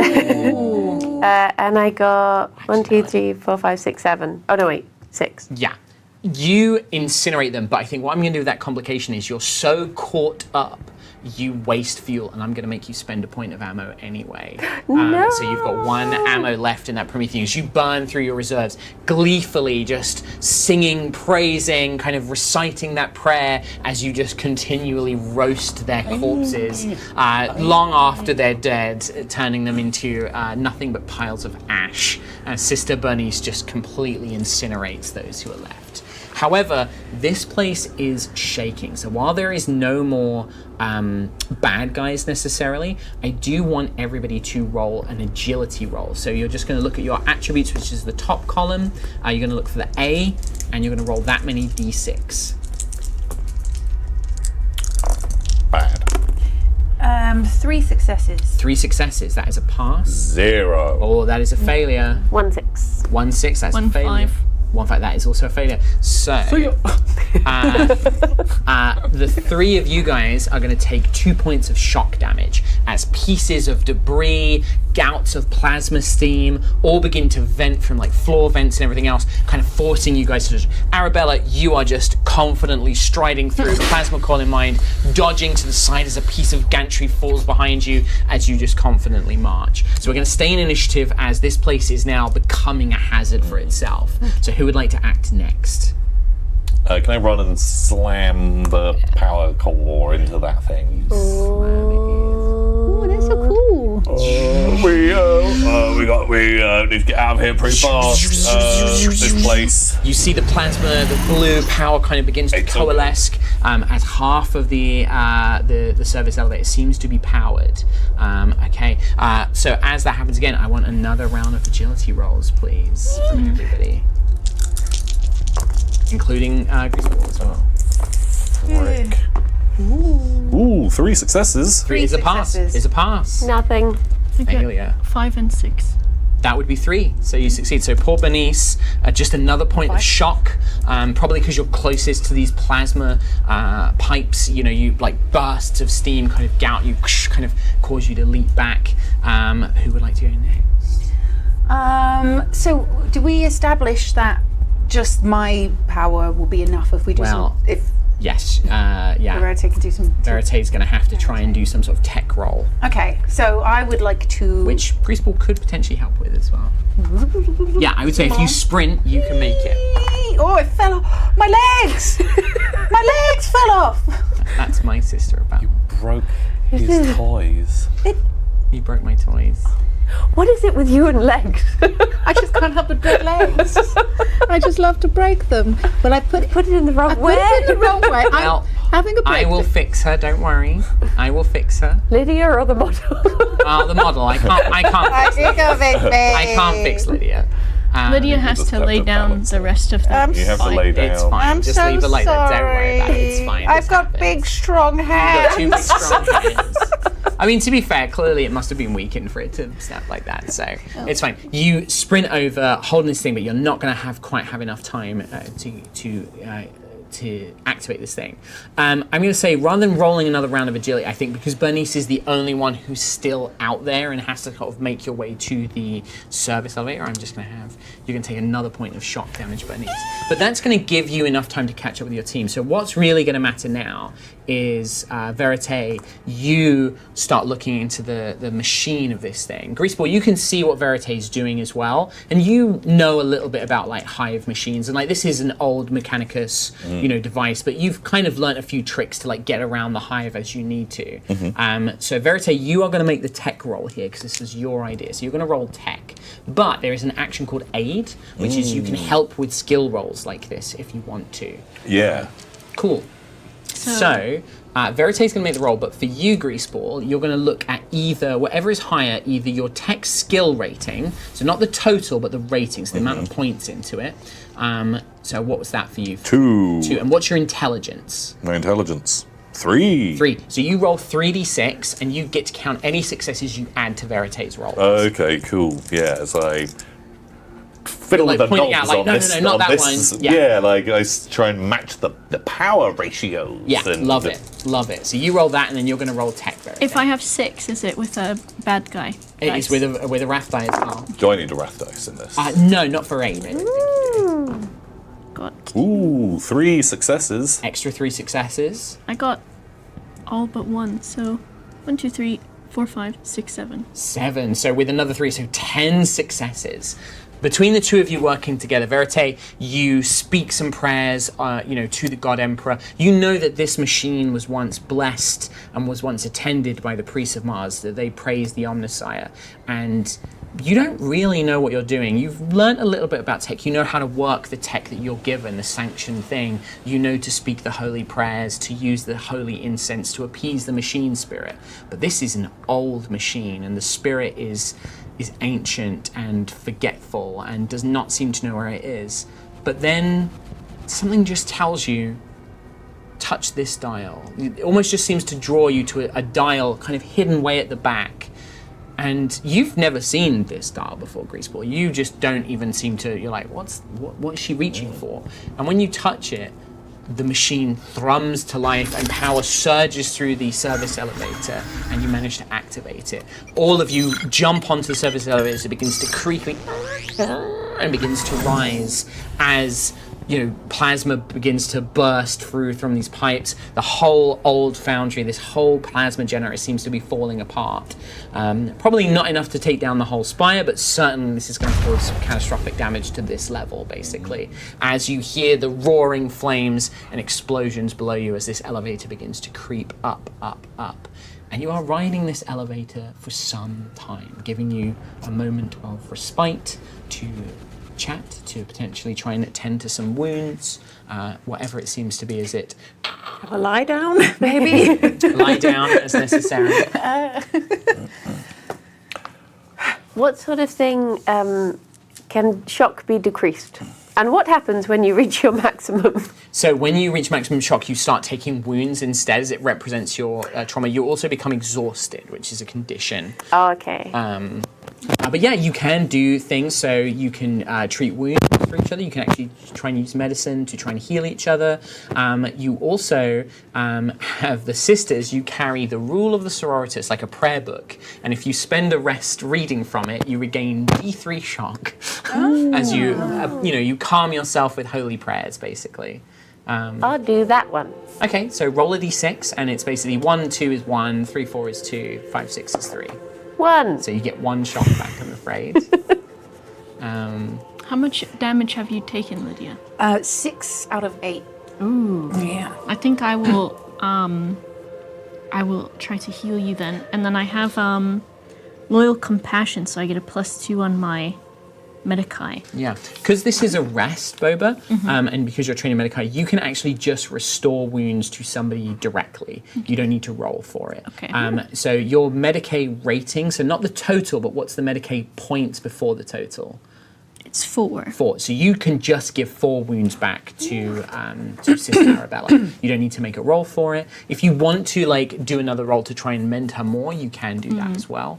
But yeah, you can just automatically give wounds to one person. And then I think anybody else who has Medicae skill points, you can do the same thing where you can just restore to one person. So I think like I do. You have 2, so you could give 2 wounds back to somebody because you know a little bit of battlefield first aid as well. Can you do it to yourself? Yeah, you absolutely can, yeah. Yeah, I think Greaseball will be in the corner, just pushing a dirty rag into this bullet hole, trying to like stop the bleeding, and you can see him like wincing, like pretty hairy back there. Greaseball, let me tend to your wounds. You helped us down there. You deserve this compassion. Oh, too kind, too kind. What they say about the Adeptus Sororitas is so true. I'm sure. So you want to restore 2 Can I wounds to help him? Greaseball? Yeah, Yeah, absolutely you can. 2. Yeah. All right. What do they say about us? Oh, you're the best, holiest, most pious of all the Emperor's servants. I think while Verite was like tending to you as well, she was mending you but would not like look you in the eye because of feeling like a failure. Being a and coward. Yeah. Sister Verite, Yes. would you like to explain to me what happened? There was many things going on, but I was able to help with the plasma core. And I am grateful for that. However, the Emperor demands that we give it our all. And I saw you running. You know how I feel about cowardice. It was in the direction for helping, though. So it was not cowardice. Make sure it doesn't happen again. Thank you for tending to my wounds. I think she would just go sit in the corner then. Almost like lift as it's like rising up. Do you say anything? Are you doing anything while you're like sat there in isolation? Is this like something that you're reflecting on, or? I think so. I think she's trying to figure out, like, she's going through all the teachings in her head of, you know, how they've learned to always be, like, brave in combat and everything. And she's trying to figure out, like, what has shaken her so badly that, like, suddenly all of the teachings have just, like, left her. Just trying to figure it out. Perfect. Anything from anyone else?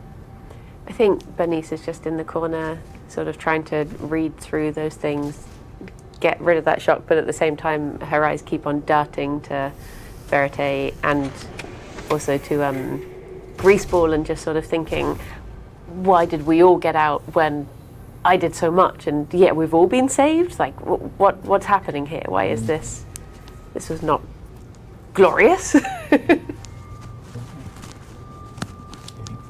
of you guys. Eating a meat pie. Classic.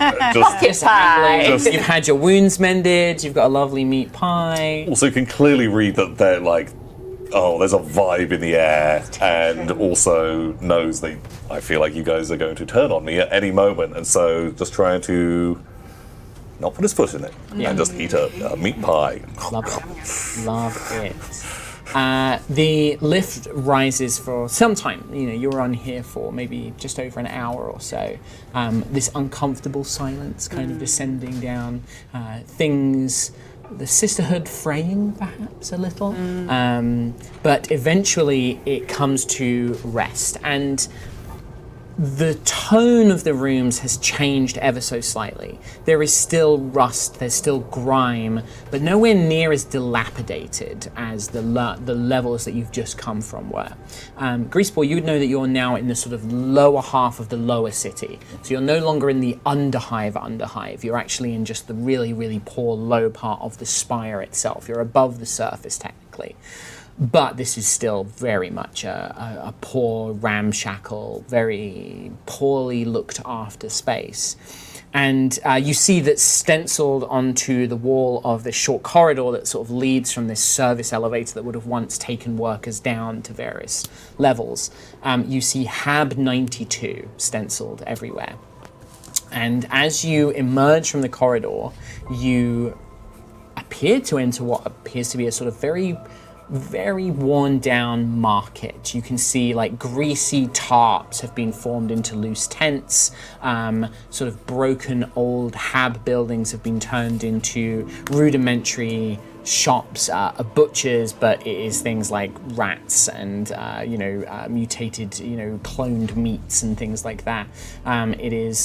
There are various different, but it's all very ramshackle and worn down at this point. And you see gaunt, very nervous looking civilians wearing workers' clothes, all sort of looking in your direction as this, beaten, bruised, power-armored sisters emerge with a former member of a notorious hive gang, and they immediately, their eyes go wide, many of them scutter off into their homes or to their shops and sort of peer at you from behind closed doors. There is a kind of staticky screech as speakers that have been sort of, attached to the columns that hold up the ceiling and the walls spark to life. And you hear a familiar voice, a voice that you remember from that ambush, a woman's voice. It's too late. I've had my disciples in the upper city seal the bulkheads leading up. There's no escape now for you, daughters of the corpse emperor. You're trapped here, and we are coming. Your skulls will be a fitting tribute to the true angels. People of HAB 92, this is Saint Ursula, the miracle worker, the marvel. There will be great rewards if you kill these abominations. And if anyone tries to aid them, you will be taught a new meaning of pain. And then the transmission ends.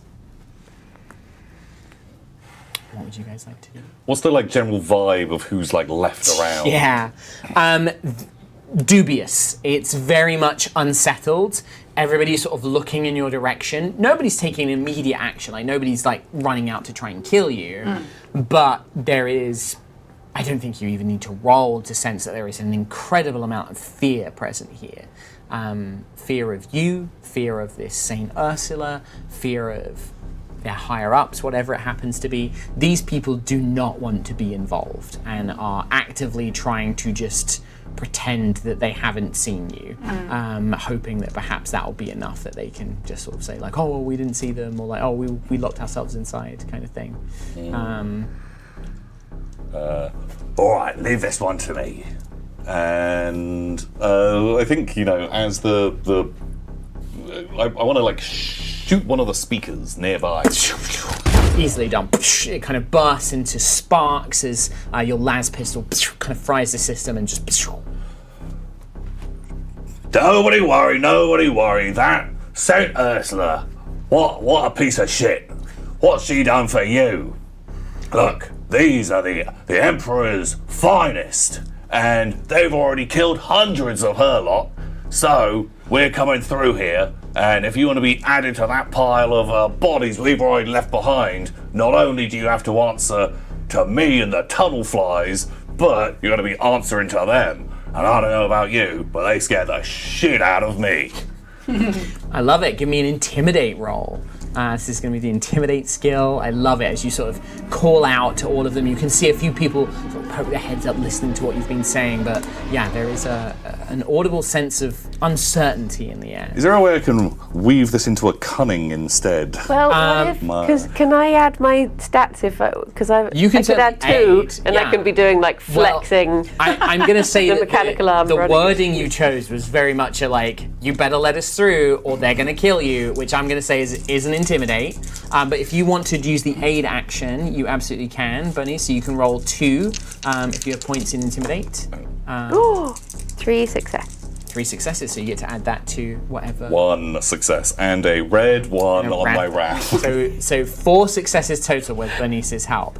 I think that you watch as most of these people, these just poor workers, you see like very gangly, scrawny men and women just immediately like, nope, we're not getting involved, and begin like bolting and shutting doors, lowering blinds, like blast shield, kind of like blinds come down. But I do think that you see a very scraggly group of kids, like orphan, like clearly like they're just troublemakers, like they're just being abandoned by everybody, refused to like be taken up to the scholar progenium, and are basically just sort of hanging out, like proper rough teenagers, not like little kids. These are like future gangers basically, but they don't seem to be like immediately put off from that role. As for your complication, interesting. Harsh environment again for this one. I shit my pants. Again? I like the idea of harsh environment.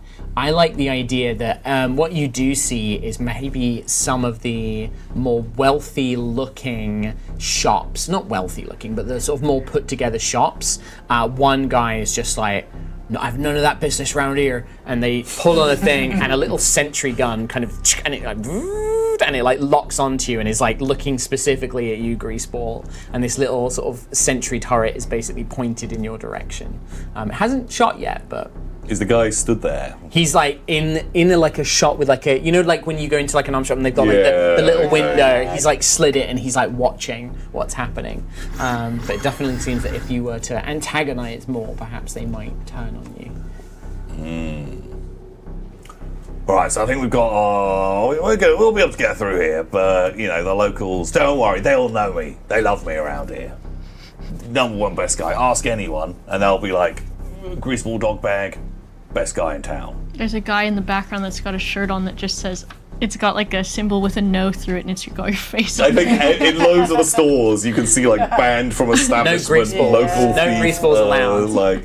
Yeah. You see through my ruse very quickly. Yeah. Oh, easily. I mean, if you are so loved in this place, it seems we could maybe leave you here after all. Well, we've got a deal, and we would hate to go back on that, wouldn't we? A deal is a deal. So where do we need to get? Well, Greaseball, that there are several exits leading out. This is the lower city, so it should be fairly easy to start making your way up now. But that transmission from St. Ursula said that they had they had allies in the upper city, and they had sealed the bulkheads of this level. You can probably quite easily slip off to the side, peer down a corridor, and you can see these enormous kind of submarine style hatches that have been shut, and yeah, you can see they've definitely clearly been sort of sealed from the outside. Would there be some kind of a control area thing that might? There could be. There certainly could be. Would I know about that? Give me a cunning roll. Okay. Boom.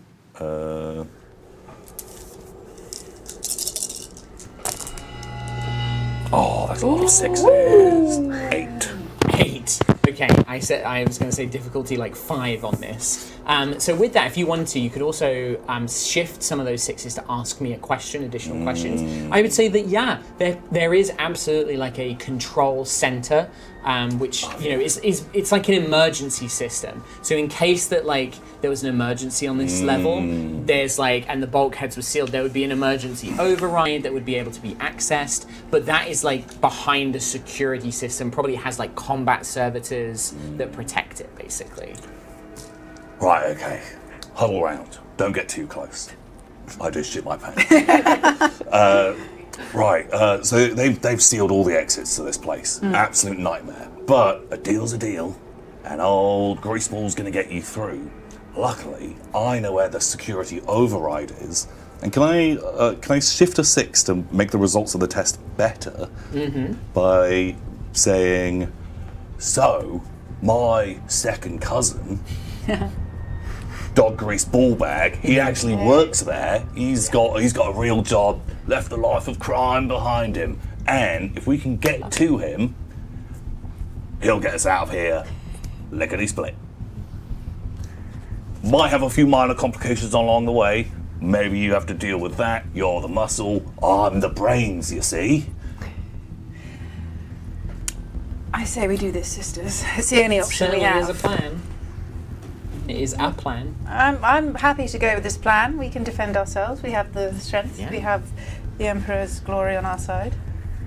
I will follow you, of course, sister, as all sisters should. Be faithful to one another. And she glances down at Verite. Poor Verity. Bernice is grumpy. Yeah. How does Verite respond? I think she just keeps her eyes on the floor and she just is It's like real shame. it is your choice and I will follow. Onwards. Lead the way. Greaseball leads the way. You make your way to the security office. You can see this is a kind of place of hustle and bustle, a lot of people kind of coming and going, especially with what's going on. And you can see that they're clearly dealing with a crisis. Like you can see this kind of squat, almost army pillbox kind of building with, iron sort of bars kind of welded around it. And you can see these combat servitors. So for you guys in Warhammer and for the audience at home, AI and robots are kind of very bad. We don't do that. There's like a big trust of thinking machines. So what they do is they take a person and they lobotomize them and put machines in them to make them a computer. And that's what these combat servitors are. They're basically humans who have had like their arms cut off and replaced with guns, and their brains have been scrambled and turned to mush, and they are basically now robots. And there's a couple of these stationed outside the door. You can see these enormous, like heavy bolter style guns on either arm. And they're sort of there to stop people coming and going. But you can see on the inside, sort of desperately trying to put things together, is like a really put together version of Greaseball. Like it's Greaseball who's like nowhere near as overweight, He's he's got, like like, a cleaned, he's got like a nice like this is like a guy who's like really turned his life around. He's quite handsome in a way. Like there's like, he's without all the dirt and the grease and the filth. It actually kind of looks quite nice, like kind of slick back hair. What does his name tag say? His name tag does not say, what was it? Dog Grease Ballbag. Ballbag. Dog Grease Ballbag. His name, his would just simply say John.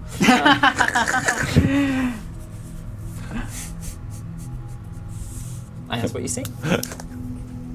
All right, that's my second cousin. He's the guy we need to talk to. We're not on the best terms, maybe, but and I'll just warn you now. Oh, he hates being called Dog Grease Ballbag. Hates it. But try to give that life up. Can I wave at him? You wave. I'm going to roll a seat just a d6 to see if he notices you. Well, 1, 2. No, he doesn't notice you. He's too busy focusing on his job, which seems to be right now, whatever this Ursula and her cult have done, like, he's in the middle of, like, arguing with people about it, basically. Well, go on then. He's your cousin. Speak to him. Are we worried about what happened to the first cousin yet?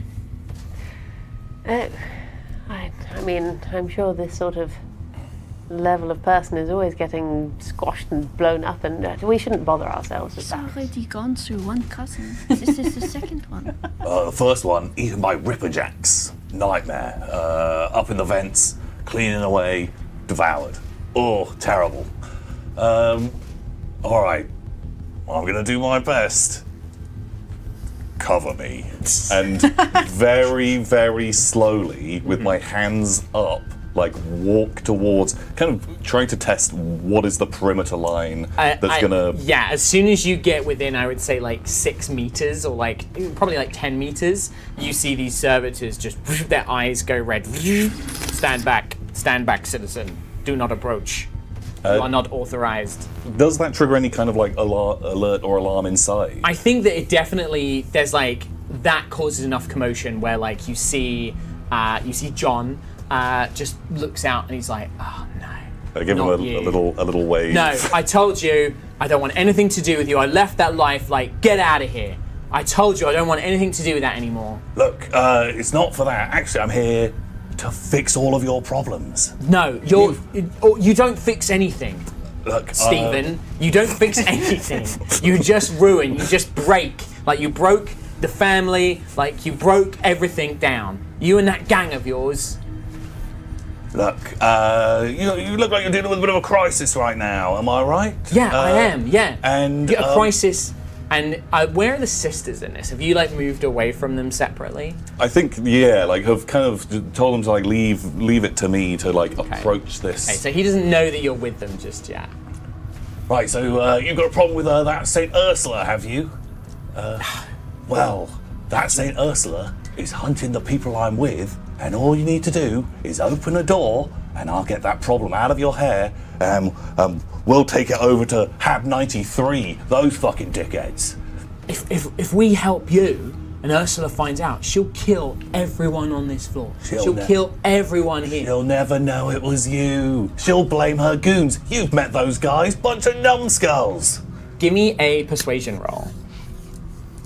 Okay.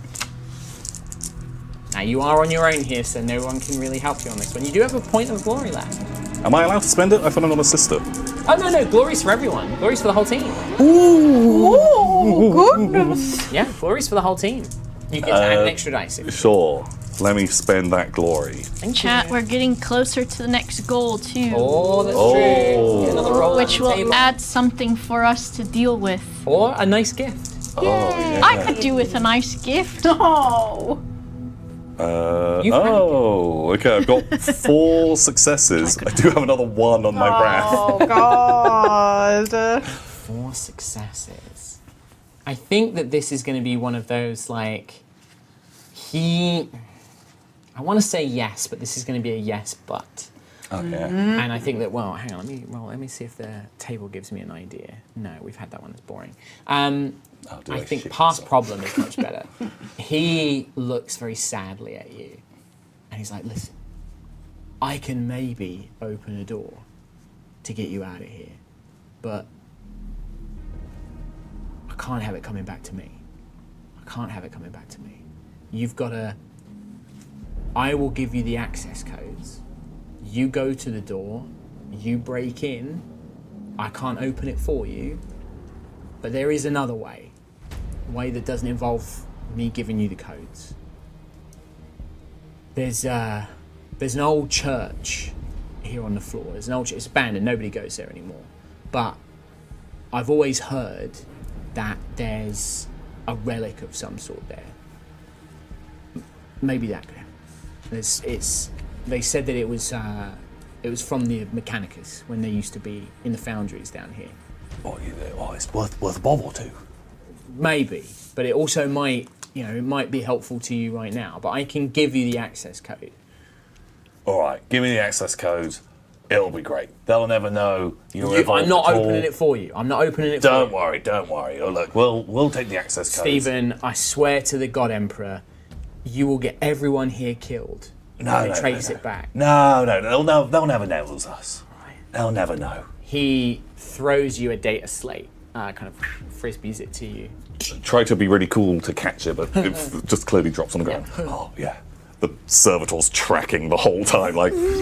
Yeah, you have to make sure that you don't get within 10 meters. But yeah, you pick up this data slate, and it's basically like a kind of very brief, like, door crack code, basically. But you're going to need to actually probably do some sort of tech to activate it. Mm-hmm. Look, John, you're a lifesaver. You'll always be Dog Greaseball back to me, though. I love you. Love you, brother.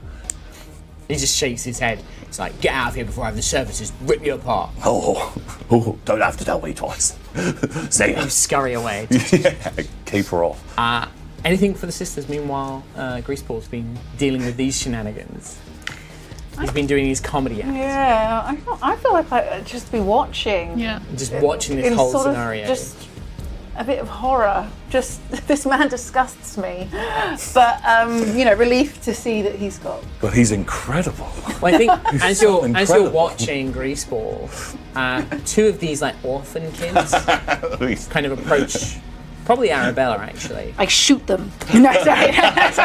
Yeah. It's like a very kind of quite filthy looking young boy, sort of like mop of hair, dressed in rags, and with him is like a young girl. They look very similar, they look like brother and sister, but very, very raggedy, very, very dirty. And the girl's just like, is you angels? is you not angels? Not angels. I'm Sister Superior Arabella. But you look like the angel in the church. Well, we only the Emperor, the God Emperor is. We follow. I don't know what I'm saying. All right, I'm trying to roleplay here, but I don't know what to say. The words are. We are not angels, no, children, no. Ow! I think I told you Says was not angels. You're stupid. can step forward and she'll put her little hand on on the little girl's head, I think, because of course we hate men or Yeah, whatever. and like we also like you are like 7 feet tall in this power armor, so like you God, amazing. enormous. And this little girl just looks up at you with absolutely wide eyes, like you three look like the angel. That's why I thought you were the angel. They're not angels. She, the big one, said that they're not angels. You're stupid. And the boy just keeps berating her. He's like, I'm not stupid. You are stupid.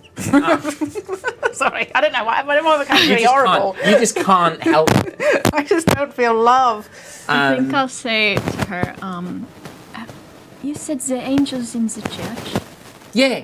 What do you mean by this? She points sort of back, not the way you came, sort of off to the side.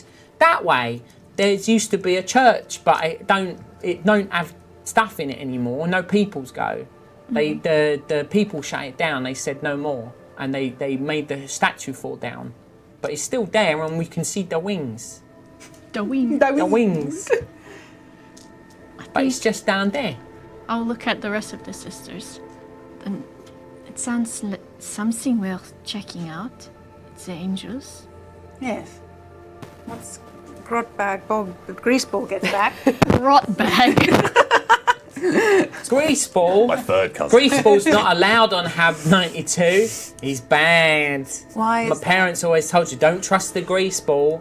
Why Terrible is that family. child? What have they done? Awful things. Like- they steal, Yeah. they've murdered, they've stolen, A bit of thievery. robbing, Stealing. They sell drugs to kids, like the orphans. They sell us drugs. Steal them back. Yeah, they beat up the kids and take the drugs back from them. Greaseballs is the worst. The tunnel flies, one of the worst gangs to ever exist. Oh, really? Right. Good to know. I want to give the little orphan girl my white angelic cloak. Because it's not really like, that's just decoration. Sure. I mean, it's enormous. It's like a blanket. I'll put it over both of them. Okay. Around their little shoulders, and I'll say, thank you for telling us. One day you can be an angel too. Really? Yes. An angel with wings? Well, maybe not with wings. Maybe metaphorically. I don't know what that means. It's because you stupid. And then the two of them grab, they're just like, huh, and then they run off like, yeah, we got something. And then they just... Oh, yeah, the thing. I thought they robbed us. All right. they take the lovely white lovely cloak white of Sister Verite. At this point, Greaseball kind of makes his way back. He's eating a pie. And he's like, you just got those two killed, you did? Giving them something valuable like that in a place like this? Oh, they'll be dead within the hour. I'd kill them. Just pie juice going down. It's like thingy in Lord of the Rings, where just like the grease goes down his chin. The children told us about a church with these angels, what do you know of this Greaseball? Oh, yeah. Old dog grease. Dog grease. He mentioned the church as well. He said there's some kind of relic there. But even better than that, I've got us a way out of here. And what is it? It is a USB. He's holding a... It looks like a little Kindle. Look, they think they've got us sealed in here right now, but I can get us through one of these doorways, Well. so we can be out of here as soon as you want to. Lead the way. The children said many things about the Greaseball. Perhaps for us, we follow our faith to the church. I feel we could all use some guidance, especially some of those among us. I say we go to the church and hope that the Emperor gives us his will. I agree. To the church we go. All right, but let's not take too long because there's a ravenous army after us. So you lead the way, and I'll get you through that door when you want to go. You make your way off following the directions of the grubby little orphan children, and they lead you. You kind of make your way through these back streets. It's very tight. Everything's like tunnels and corridors here. There's really not much room overhead. So as you're making your way down, you're sort of weaving your way between tarp, these dirty oiled tarp tents and makeshift hovels. But eventually, the whole space opens out. And you see basically an old, broken Gothic church. Not enormous, not grand, small, but still with that great architecture. You can see the places where the stained glass windows would have once been, where the archways would have once had icons, saints, people of the faith of the ecclesiarchy. But it is now really just sort of a ruin that you can see tunnel flies rule and graffiti has been sprayed all over it. But making your way inside, you see that lots of it has been sort of overgrown by like a moss and an algae and some sort of chemical spill. But there is at the center of it a toppled statue, and most of it's been wrecked and pulled down. It looks like a very specific act of destruction to actually destroy this place. But in the middle, what couldn't be destroyed was a very large statue of a sister of battle with a pair of great wings extending from her back, with a great sword with rose petals falling from it. And all three of you would know that this is Saint Celestine, the living saint, a very iconic and famous figure of the Adeptus Sororitas. Her face has been sort of streaked with grime to the point where it looks like tears are falling from her face. And they sort of have fallen down like these kind of grime streaks down her cheeks. And the tip of her sword is sort of pointing half into the air as the statue has been completely toppled and broken, but not entirely. That's what you see. Is there like a custom or something that we would know to do to... A kneel and a prayer to the Emperor. A little kiss on the forehead. But also I think that when you think about that, Bunny, it's like you get flashbacks to when you were training, and you would remember choir held in grand cathedrals like this before statues just like this one, statues of Saint Catherine, of Saint Alicia, of Saint Celestine, of the great saints of the empire, of the God Emperor himself. And you would sing, you would recite prayers, you would congratulate, the other sisters when they passed their training or upon a successful mission. There would be a sense of camaraderie and celebration in places like this. This is obviously now ruined and decrepit, but that's the kind of memory it conjures for you. I think, may I borrow the lore one? The prayers on it. Because I think with having a lot of self-doubt and everything, I think suddenly seeing that Verite would sort of run over and then kneel in front of it in prayer too. And I think just looking up at the statue and almost there's the mirror, but because she's crying, not grime. Yeah. And praying, I think. Just offering a little humble prayer. What about the other two sisters? I'm thinking about Saint Celestine. I could get her a little prayer. I'm just gonna read a little bit right here. I was thinking about it too. I mean, I can tell you stuff as well. You don't have to. No, I'm, but she gets reborn time and time again to fight for her sisters when they need her most, and we really need her right now. But I guess that doesn't mean like literally. Could be. I mean, the stories are that when she is needed, she descends on heavenly wings and literally fights and gets killed and then is reborn again and returns. And she is supposed to be this mythical figure, the living saint. So can I go up to her? This like broken statue, covered in grime. Don't know if this Veritas praying next to you. I'm not sure this is a bit blasphemous of me if I cop a feel. Not the actual tits, but like The face or like, the sword. Is there some kind of mechanism going on? Because you said there was a relic. Maybe. So could I have a little fiddle? There is no mechanism as far as you can tell. But you touch the statue and there is a warmth to it. What is Arabella thinking? Are you just like looking for an advantage? Are you just like, we need an advantage? Or is this like, are you kind of hoping that Celestine might, appear, or like thinking, like you said, like we really need you now? I think thinking we really need you. I'm feeling a bit flat, to be honest. You're mouthing off. You're letting me down. You're giving drugs to kids. I'm fed up. It was half a dozen times at most. Is there, I guess, like, because there's always those things with statues where, depending on what they're made of, you can see where parts of them have been touched Oh, yeah, from, where like, it's, like, pilgrimages and Worn stuff. away or Yeah. like So shiny, maybe there is something like that. shiny boobs. It is the boobs a lot A of lot of times. times. But it is also the feet a lot. Oh yeah. Because that's like the easiest Well, I thing think to that because like her lower half has been broken and damaged, like you can't really see that point anymore.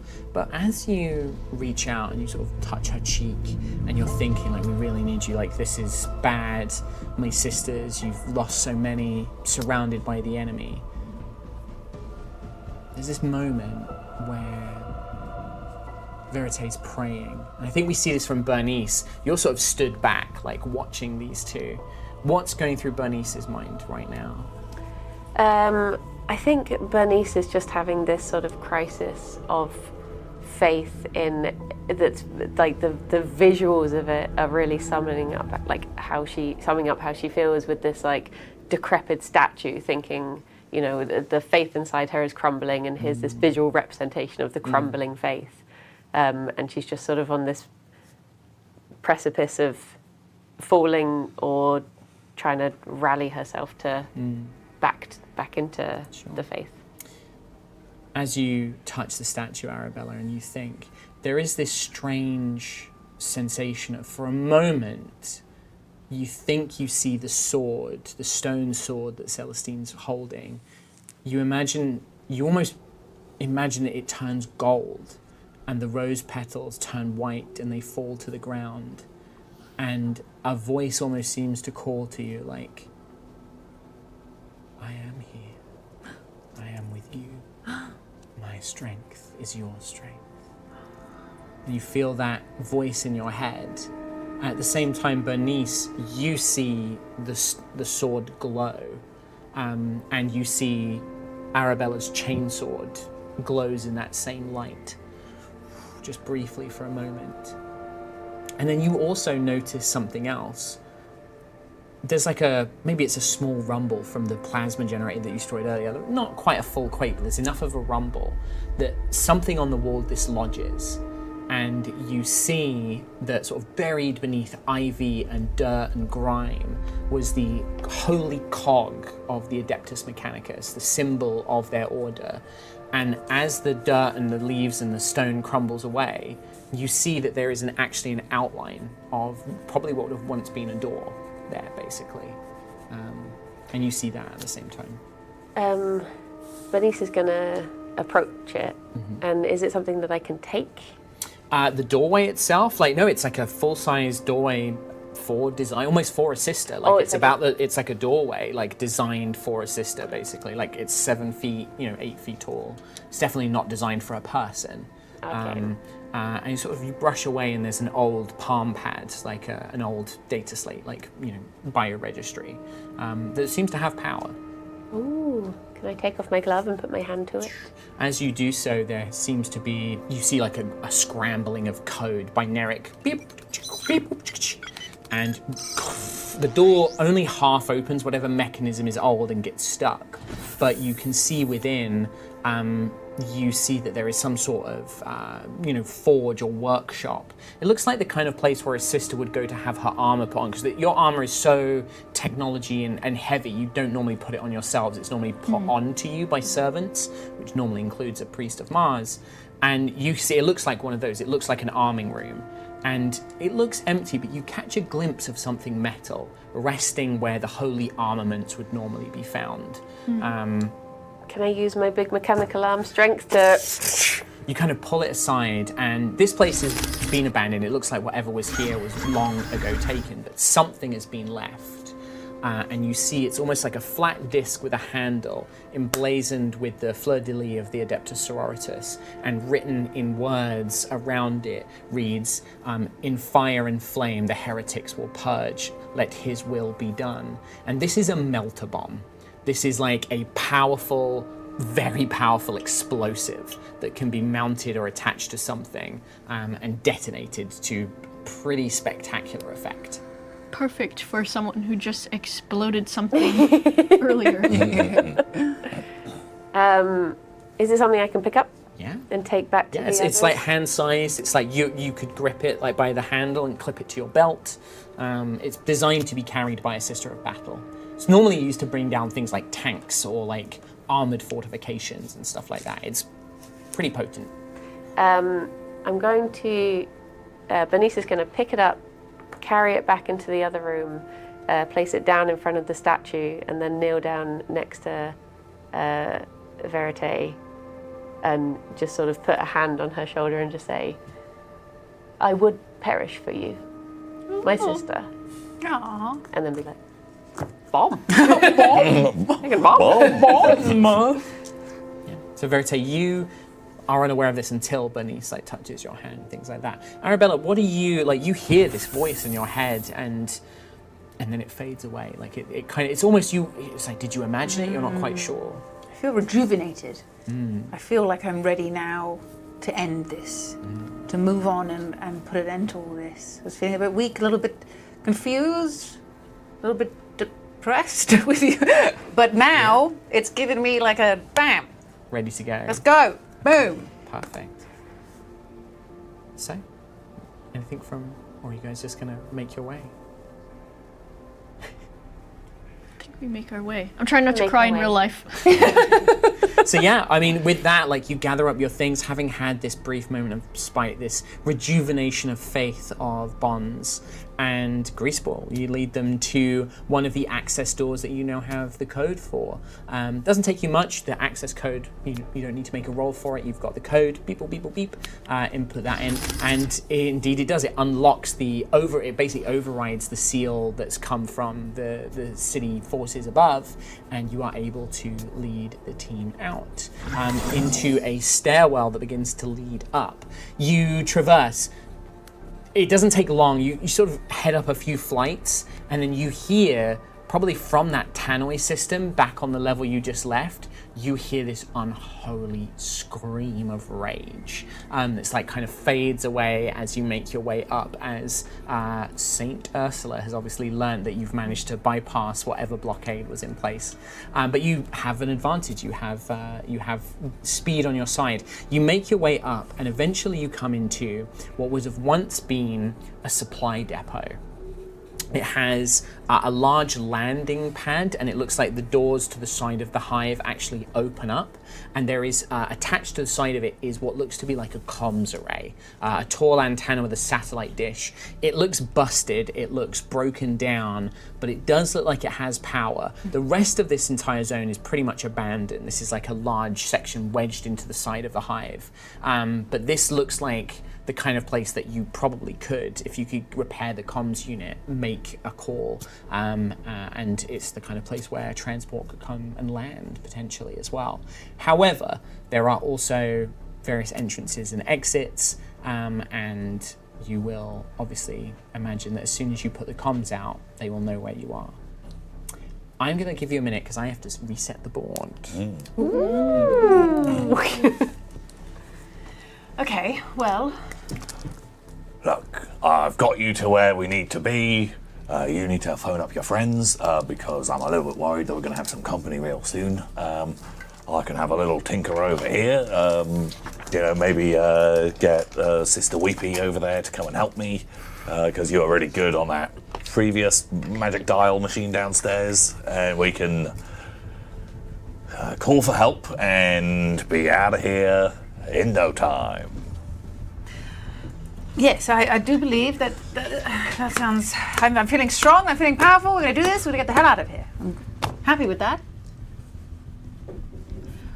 Let's go! I'm hoping you guys would fill more time. Yeah, sorry. By the wrath of the God Emperor, I shall burn them all in flame, and they shall perish for their heretic beliefs. There we go, there we go. And other words shall be said. Emperor! Can you guys clearance? By the looks of it, this looks like a really easy repair job. Having a scan over, simple. We can get this fixed immediately. No problem whatsoever. We're going to get kicked out. And I actually have worked on this model before. Have you? Roll deception.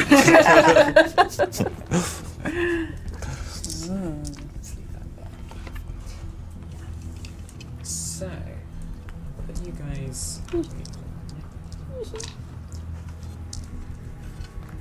Okay, so this is the landing pad in the middle here. This is the comms array. My legs. She's falling over. You have some time. So you, Greaseball, or anybody can try and repair the comm unit to try and send word out. You probably will need, once it's fixed, one of the sisters will have to come up and actually send the message. But you will need to repair that. You don't know how long it will take the cult to find you, but it's probably not going to be like a one and done repair job. You're also then going to have to wait for your extraction. So, is there anything you guys would like to do or prepare? Any preparations you would like to try and make? They will probably be coming from sort of the north and the south, let's say, is where the enemy will be coming from. I don't have any explosives or anything I could really like set up. Do you? No, Nope. no, I don't. I think you have a couple of frag I've got some grenades. frag grenades, but almost. Not like mines, yeah. You Yeah. can throw them as grenades and stuff. I'll chuck I'd say them. like you could, like somebody like Greaseball probably could set like a rudimentary trap with them. He can make a roll to see if he can set a trap. Oh, yeah, I could rig up some traps, but someone should probably get on repairing that. true. Yes. I think I'll do that. Give me a grenade so I can rig up. Great with booby traps. He saw me, turn them on, turn them off. Oh, it's a dream. Can I give him my grenades? Yeah. Yeah? Okay, boom. You have my 2 grenades. Take my 2 grenades! Can I rig one on, try and rig one on each entrance? Yeah, so it'd be a cunning roll for me, please. Oh, I love cunning. You love cunning. So easy. That's my speciality. Oh, bad. That's 3 successes. You have rigged something. I think it's going to be one of those ones where we're going to roll. On a 4, when they arrive, on a 4, 5, or 6, it goes off. On a 1, 2, 3, it does not go off. Oh, perfect. Perfect. They 100% work. Oh, I've been rigging explosives my whole life. Perfect. Never had one go wrong. You can see he's Never. missing the tips of multiple Like multiple fingers. On closer Half of inspection. it, his eyebrow just won't grow back. Like, a lot of burns. Yeah. Out of interest, how does this melter bomb work? So basically, you can either set it on something and it will literally like blow a hole. You know, you could blow through a wall with this thing if you really wanted to. Or you could, if you were very desperate, you could like huck it at something and then shoot it to blow it up, kind of like you did with the plasma coil. Or, because it's normally like attached to like the side of a tank. And then it's normally like a remote or timed detonator. I think this one is like on a timer. It's got like a like short fuse basically. Or you could do something crazy with it. Who knows? Who knows what will come up with it? Okay. Cool. What was Verite doing? I think I'll attempt to start doing the repairs. Start doing on the repairs? Thing. Okay, so that means you are going to be up in Common Tower. I get a tower. Perfect. I'll say that. Where would you guys like to be placed? Oh, I do feel so bad. I'm sorry. No, it's more that like I'm like, oh, I wish I could just stand you up and get you to be secure, but Ah, wedge you into the grass. No, I'm so sorry. no, it's alright. Don't worry. Bit of super glue will fix it. Don't worry. I think Bernice would just be like guarding one of the. One of the entrances. Yeah. Perfect. Yeah. Do you want to take one entrance, so I take the other entrance? Kind of, I guess makes sense. Tag team it. Yeah. Perfect. This one probably has a little, like, chainsaw reach, and that has. Yeah, that's true. This is like more of a Flame for a funnel, reach. Yeah. right? So I want to cower. you're gonna cower sort of Somewhere. like back here in the corner, cowering away. I'm hiding. Perfect. All right. Well, to kick it off, can I get a tech roll from Sister Verite? Let's see. That is a 6. Oh, I'm gonna love when I get a red 1 again. Remember, you do have wrath points, Okay. but you might need them. I got Ooh. a 4 on the red one. 1, 2, 3, 4, 5, 6. 7. 7.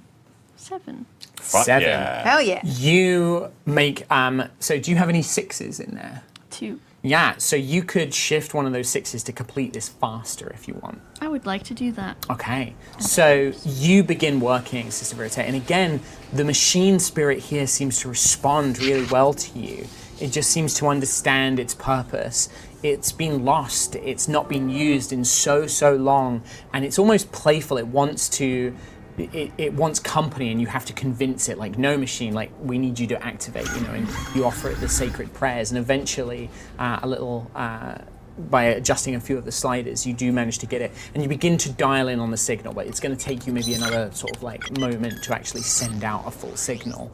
For the rest of you, as Sister Verite is working on this device, you begin to hear the sounds of something approaching. There's almost this rhythmic chanting, blood for the blood god, blood for the blood god, as it begins making their way. Tom, can you roll a d6 for me, please? Yeah, I can. 4, 5, 4, 6. 4. 4. The first wave of cultists as they come rushing up, screaming. There's probably about 10 of them as they come running up. An explosion as this frag grenade goes off. Can you roll 5d6 for me, please? 5d6.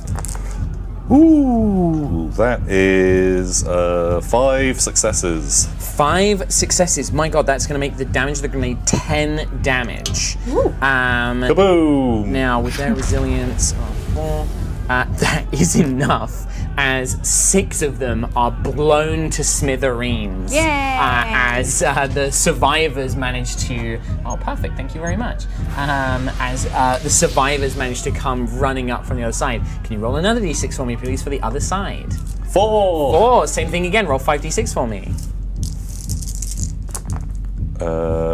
It's only 2 successes. 2 successes, it takes us up to 7 damage. So these guys, there's 10 of them in total, and 6 of them take heavy damage, but they do manage to get through. 1, 2, 3, 4, 5, 6, 7, 8, 9, 10. Can you set those up on the far side down there, please? You can just have them in a big group of a line. This is the first wave, so you have to hold them off if basically Verite has to keep working on the comm for at least one more turn. You can do other things, Verite. If you want to shoot and do other things, you can, but also assume that one of your actions each turn is going to be maintaining this comm work, basically. But yeah, as we go into this sort of final battle, would you guys like to take a turn? I want to kick some ass. I want to use my chain sword. Chain sword, you're going to Whoa. charge in. Yeah. Whoa. Oh, my legs. Yeah, so you charge in. You will get a +1 to every melee attack that you make. As you feel the strength of Saint Celestine flowing through you. Whoa. 3, 4, 5, 6, 7, 8, I believe. 8, perfect. Just the one attack against this group? Oh, let's do 2. Okay. Now, I will point out, if you do one attack, but you get lots of 6s, you get to strike multiple opponents at once. But attacking twice is more likely to kill all of them. Let's go twice. Okay, go twice. Twice is So nice. we're looking at a defense then of 4. So you need 4 successes. 1, 2, 3, 4, 5, 6, 7, 8. Okay. Hey, 1, 2, 3, 4, 5. 5. Any 6s? No 6. No 6s. Okay. Well, you cut down one of these cultists without problem. The chainsaw tears through his flesh. Corn cares not from where the blood flows. Give me another roll. 1, 2, 3, 4, 5. Did I count that funky? 1, 2, 3, 4, It is 5. 5. Not enough because they're difficulty 4, so you can't shift that 6. But again, you cut down another one of their number. Kind of tears through their flesh as you rip 2 of these guys apart. Yeah, we do have some little sound effects coming through. That is going to be your turn for that. The mob of 10 is going to charge towards Sister Bernice, basically. What about the bomb? The bomb did go off. It injured a bunch of them. It did injure them. It didn't. Okay, cool. It didn't kill them all. Oh, I this got time, my unfortunately. son No, we got was very not lucky. lucky, Greaseball got very lucky on the first one. I think you mean very skilled. Very skilled. Very Very skilled. skilled. These guys, none of these seem to have those giant sledgehammers that you fought before. They don't seem to have any of those here, but there is just more of them. Can I guess I would like to do something. What would you like to do? So I have this thing, the passion, that says, as a combat action, spend 1 faith and choose a character who can hear you and do +2 to weapon skill tests, and then 1, what is R&D? What does it say? 1 R&D or something? That might just be my writing. R&D. 1 round. Okay. +2 to weapon skill. So weapon skill is like melee, so it's for like making melee attacks and stuff with. Also, because it's a combat action, you have to do it on your turn, unfortunately, unless you had a glory point to jump in. But you guys are currently out of glory points, unfortunately. Do we Spent them all. So you can do that, but on your turn you can do that. Right now, unfortunately, it is just going to be straight into poor Sister Bernice as they they're going attempt first. to. They fire their pistols as they're charging in, and then they're going to try and stab you, basically. That's really mean. So in fact, actually, I lose 2 of these on the pistols. How rude. I think How he's a rude. bad boy. 1, 2, 3, 4. What's your defense, Bronkley? 2. 2. Well, they are definitely going to hit you. And then that is going to be well, again, I think that your resilience is 10, right? 11. 11. There again, all the bullets just bounce off of your armor, unable to find any purchase through. However, then they try and stab you. Oh. This is where the A-team went wrong. Oh, a 1 on my wrath die. That's a complication. Also, they succeed, but this is going to be no extra damage. So again, their knives don't manage to find any purchase, and I think that physical mishap. All those guys. Also, there was a bunch of people that were exploded. I think some of the guys that like went to stab you. I'm going to say D3 of them. 3 of them fall down prone as they charge in towards you. They just like as they are very weakened from the attack, and then as they try and descend on you with their knives, they all stumble to the ground, unable to stand. I hand it over to you guys. I think I would like. Can I do my turn then? You can, yeah. I didn't know if my tampering with electricity was a turn or not. So it will count as a combat action, but you can do multiple combat actions. So you can do work on the electronics, you could do your passion, and then you could do something else. But if you do any attacks, they're going to be at like +6 difficulty. Okay. I think I would like to work on the thing, but also I want to, now that we're sort of like rallying and everything, and then I see that Sister Bernice has like so many. Surrounding her. Yeah, and I'm thinking because I tried to reflect in front of the statue as to like why I was feeling the way that I was feeling, and I think especially with what Sister Bernice said to me at the statue, that I realized that what had happened was because of having this role of a healer and a protector, that the thing that originally made me like inspired to fight is then what became a fear. And so I'll call out to Sister Bernice and I'll say that I figured it out. Most of all, I was scared to lose what was precious to me. And that is what made me have fear. But really, it is the thing that drives me to protect and fight. And then I will passion you. Yeah, I mean, that's the speech is that, basically. So yeah, so you spend one of your points of faith, and Sister Bernice, you now have +2 weapon skills. So any melee attacks you make have +2 dice. As you feel inspired by Sister Verité's words, calling down from the platform. And in fact, because you had got that great success that first time, you hear like a voice like, "This is the Sword of Andraste. Who is this? Who is open? This is a closed communication line." We need help. We are being surrounded by cultists. There are not many of us left. Please, send reinforcements. Sister, who is this? Who's speaking? It is Sister Verité. Sister Verité of Strike Force Arabella. We've lost contact. You need reinforcements. We are here. We need you. Can you tell us, you're in the spire, do you know roughly where you are? I mean, you can give them the sort of name of the dock where you're currently based. We will send a transport to you immediately. Please hold on, sister, we're sending help. Also, we have a man with us. He has been assisting us. Please don't kill him. We made a promise. We will try to make sure that we don't kill the man with you. I know it's a difficult task because we do hate them. But you get the message through, and hopefully if you can hold out for a little bit longer, the transport will arrive. That's Sister Verité. I am going to spend a point of ruin to jump in because I think Sister Arabella, you see these 2 frightened cultists before you. One of them looks terrified, looks like they're about to break and run, but the other one is just like, No, I give myself to the blood god. I give myself to him. Take me, warp. Take me. And you see all these like carved tattoos on his flesh. They begin to glow and twist. His muscle, his body begins to warp and shift and change as he begins to distend and grow in form as something takes hold. And he becomes possessed by some hideous warp entity. As this thing appears, I will need you, Sister Arabella, and I'm going to say, even though you can sort of hear this horrific thing happening, Greaseball, and Sister Verité as well, I would like you guys to make a resolve test. I think that right now, Sister Bernice, you are fighting the others. You have not seen this thing yet, so. Would this count as a psychic power? This is not, no. Damn it. Is it a corruption test? It is not, no. Damn it. 3. 2. A success as a failure. 3 successes.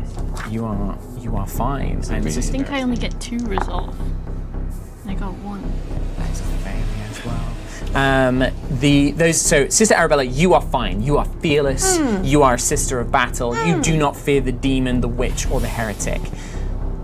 Greaseball and Sister Verité, you guys are under fear. Basically, as long as this creature is present or until you're rallied, you have +2 difficulty to anything you try and do, as you're terrified of this hideous, mutant, possessed demon that has just appeared before you. But that is my turn. That's literally to have this thing appear, basically.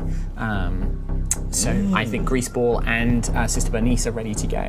Flamethrower, flamethrower. Well, so there's a problem, however. You are surrounded by these cultists, and you cannot bring your big, heavy flamer to bear in such close quarters. So you, at the moment, unless you were able to get away from them, which would be your whole turn, basically, you do have a combat knife, though. I do. And you've got my +2. Yeah, so that's +2 to melee weapons. My So. axe. I'll get my knife out. Okay, perfect. So sort of sling the flamethrower behind you, pull out the combat knife. So what's your dice pool for your combat knife? It's 5. But you get +2. And then +2 for my melee. Yeah, make sure one of them's your wrath die. Yeah. Yeah, perfect. 6 on my wrath die. Any extra 6s? I have 1 more 6, and then I've got 4 successes other than that. So Okay, well that's perfect. So not only, because you've got 2 extra successes more than you needed, you get to strike 2 extra cultists. But obviously that's a wrath critical as well. And so I think I'm just going to have it kill a bunch of other dudes. So you watch as Sister Bernice, with just a combat knife, completely surrounded, slings the flamethrower on her back, pulls out this blade and just begins like John Wicking these guys, just like grabs their necks, jams the knife in, throws them to the side, you know, picks one up with her augmetic arm, throws them into another. Like, she is a machine. She is a beast unleashed upon these creatures. And those words of Sister Verity kind of ringing in your ears just really help you drive home, and like shrugging off these blows as your knife becomes like a sword, like almost like Saint Celestine's golden sword as you begin cleaving through. Is that just going to be the other one? That was the one attack you wanted to make this turn? Yeah. Okay, so we have old Greaseball. Is there any way I can help with the tech? The message is out, right? Message is out. You could, I mean, like, so you can use in combat, instead of shooting your gun or whatever, you can do what's called an interaction attack, which is like using your skills to like hinder an enemy or make them vulnerable and stuff like that. Yeah, I want to look for trying to stay out of the way. Like, look for like, is there like a steam pipe or something over this big crowd of guys? Something that's going to make their job harder, because I think if I can make it harder, a little bit harder for everyone, Sure. I'm sure Sister Briony, She seems to be doing fine. Like, she just killed 4 of these cultists, by the way, as well. I would say, like, absolutely there's going to be, like, steam pipes, there's going to be, like, vents to blow out, but also, like, you do notice Sister Arabella is facing down this possessed demon. Yeah, that thing's terrifying. But it is also Lydia, so I don't know, you might want her to die. I don't know. I want you to die. It's just his first instinct wasn't to help you. Well, I thought you're like a badass with a chainsaw. That's true. That is true. I don't need you. You know what? Shoot the big demon. Just get the old lad's pistol out and take a shot. Try Love and it. distract it. Like, okay. as it's kind of like barreling towards the Sister Superior. Be like, hey, over here. What skill do you want to try and make with it? It's my cunning, because I know that we're all about. This is always. That's what it's all about. You distract someone, and that's when one of my goons comes in and like sticks the knife in like between the ribs. This is the tunnel flyer's tactic. Yeah, the bait and switch. Perfect. It's So give me a cunning test. It's and I'm all going to oppose it. Devious cunning. Just don't miss and hit me. Right through the brain. So if he was making an actual ranged attack and he rolls a 1 on the wrath die, there's a chance he hits you with it. Just kill Yeah, me. I just want to super distract this thing. I rolled very badly. Oh my god, I got 2 successes out of all my dice. I am not as cunning as I thought I was. Well, I only got 1 success. So you do manage to hinder this creature, which is going to give it +1 difficulty to any tests it makes. So you're kind of like blasting it, distracting it. It's sort of looking over at you. It's like one giant grotesque eye is now sort of floating around, looking in your direction. Yeah, flipping off as well.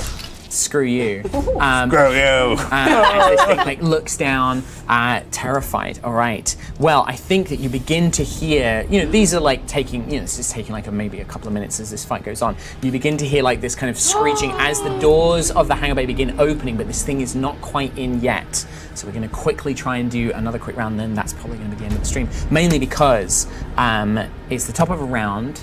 I'm going to let you guys go first, and then I'm going to tell you now I'm going to have my big possessed demon attack Sister Arabella. I'm going to fight. Okay. I look at the demon and I feel the power of Saint Celestine racing through my brain and veins. And I say, I tread the path of righteousness. Though it be paved with broken glass, I will walk it barefoot. Though it cross rivers of fire, I will pass over them. Though it wanders wide, the light of the Emperor guides my step! And, I love it. Yeah. So, before you make an attack, one thing you could do is you could use your righteous wrath on yourself. Give yourself 2 wrath points, I do that. so you can re-roll any failures. Yeah. And then you can make your big swing against this horrific demon. I love it. Go for it. okay. 1, 2. I can't count. 1, 2, 3, 4, 5, 6, 7, Did you 8. roll a 6 on your wrath die? Yeah. You would have got a point of glory. My apologies. There is a point of glory in the pool as well.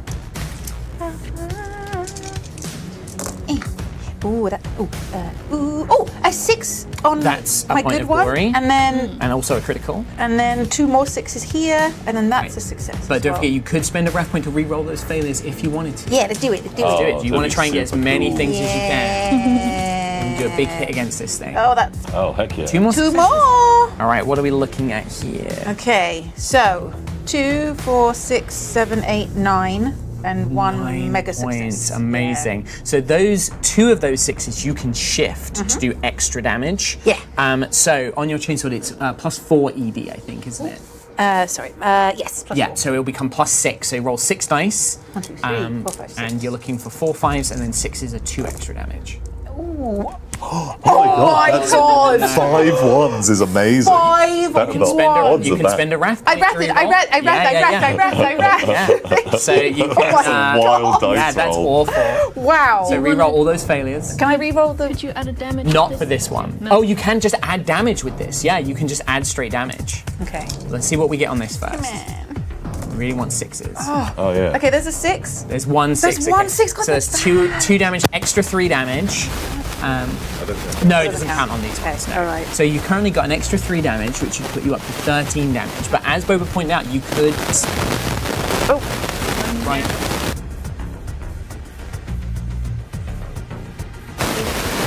Might be me.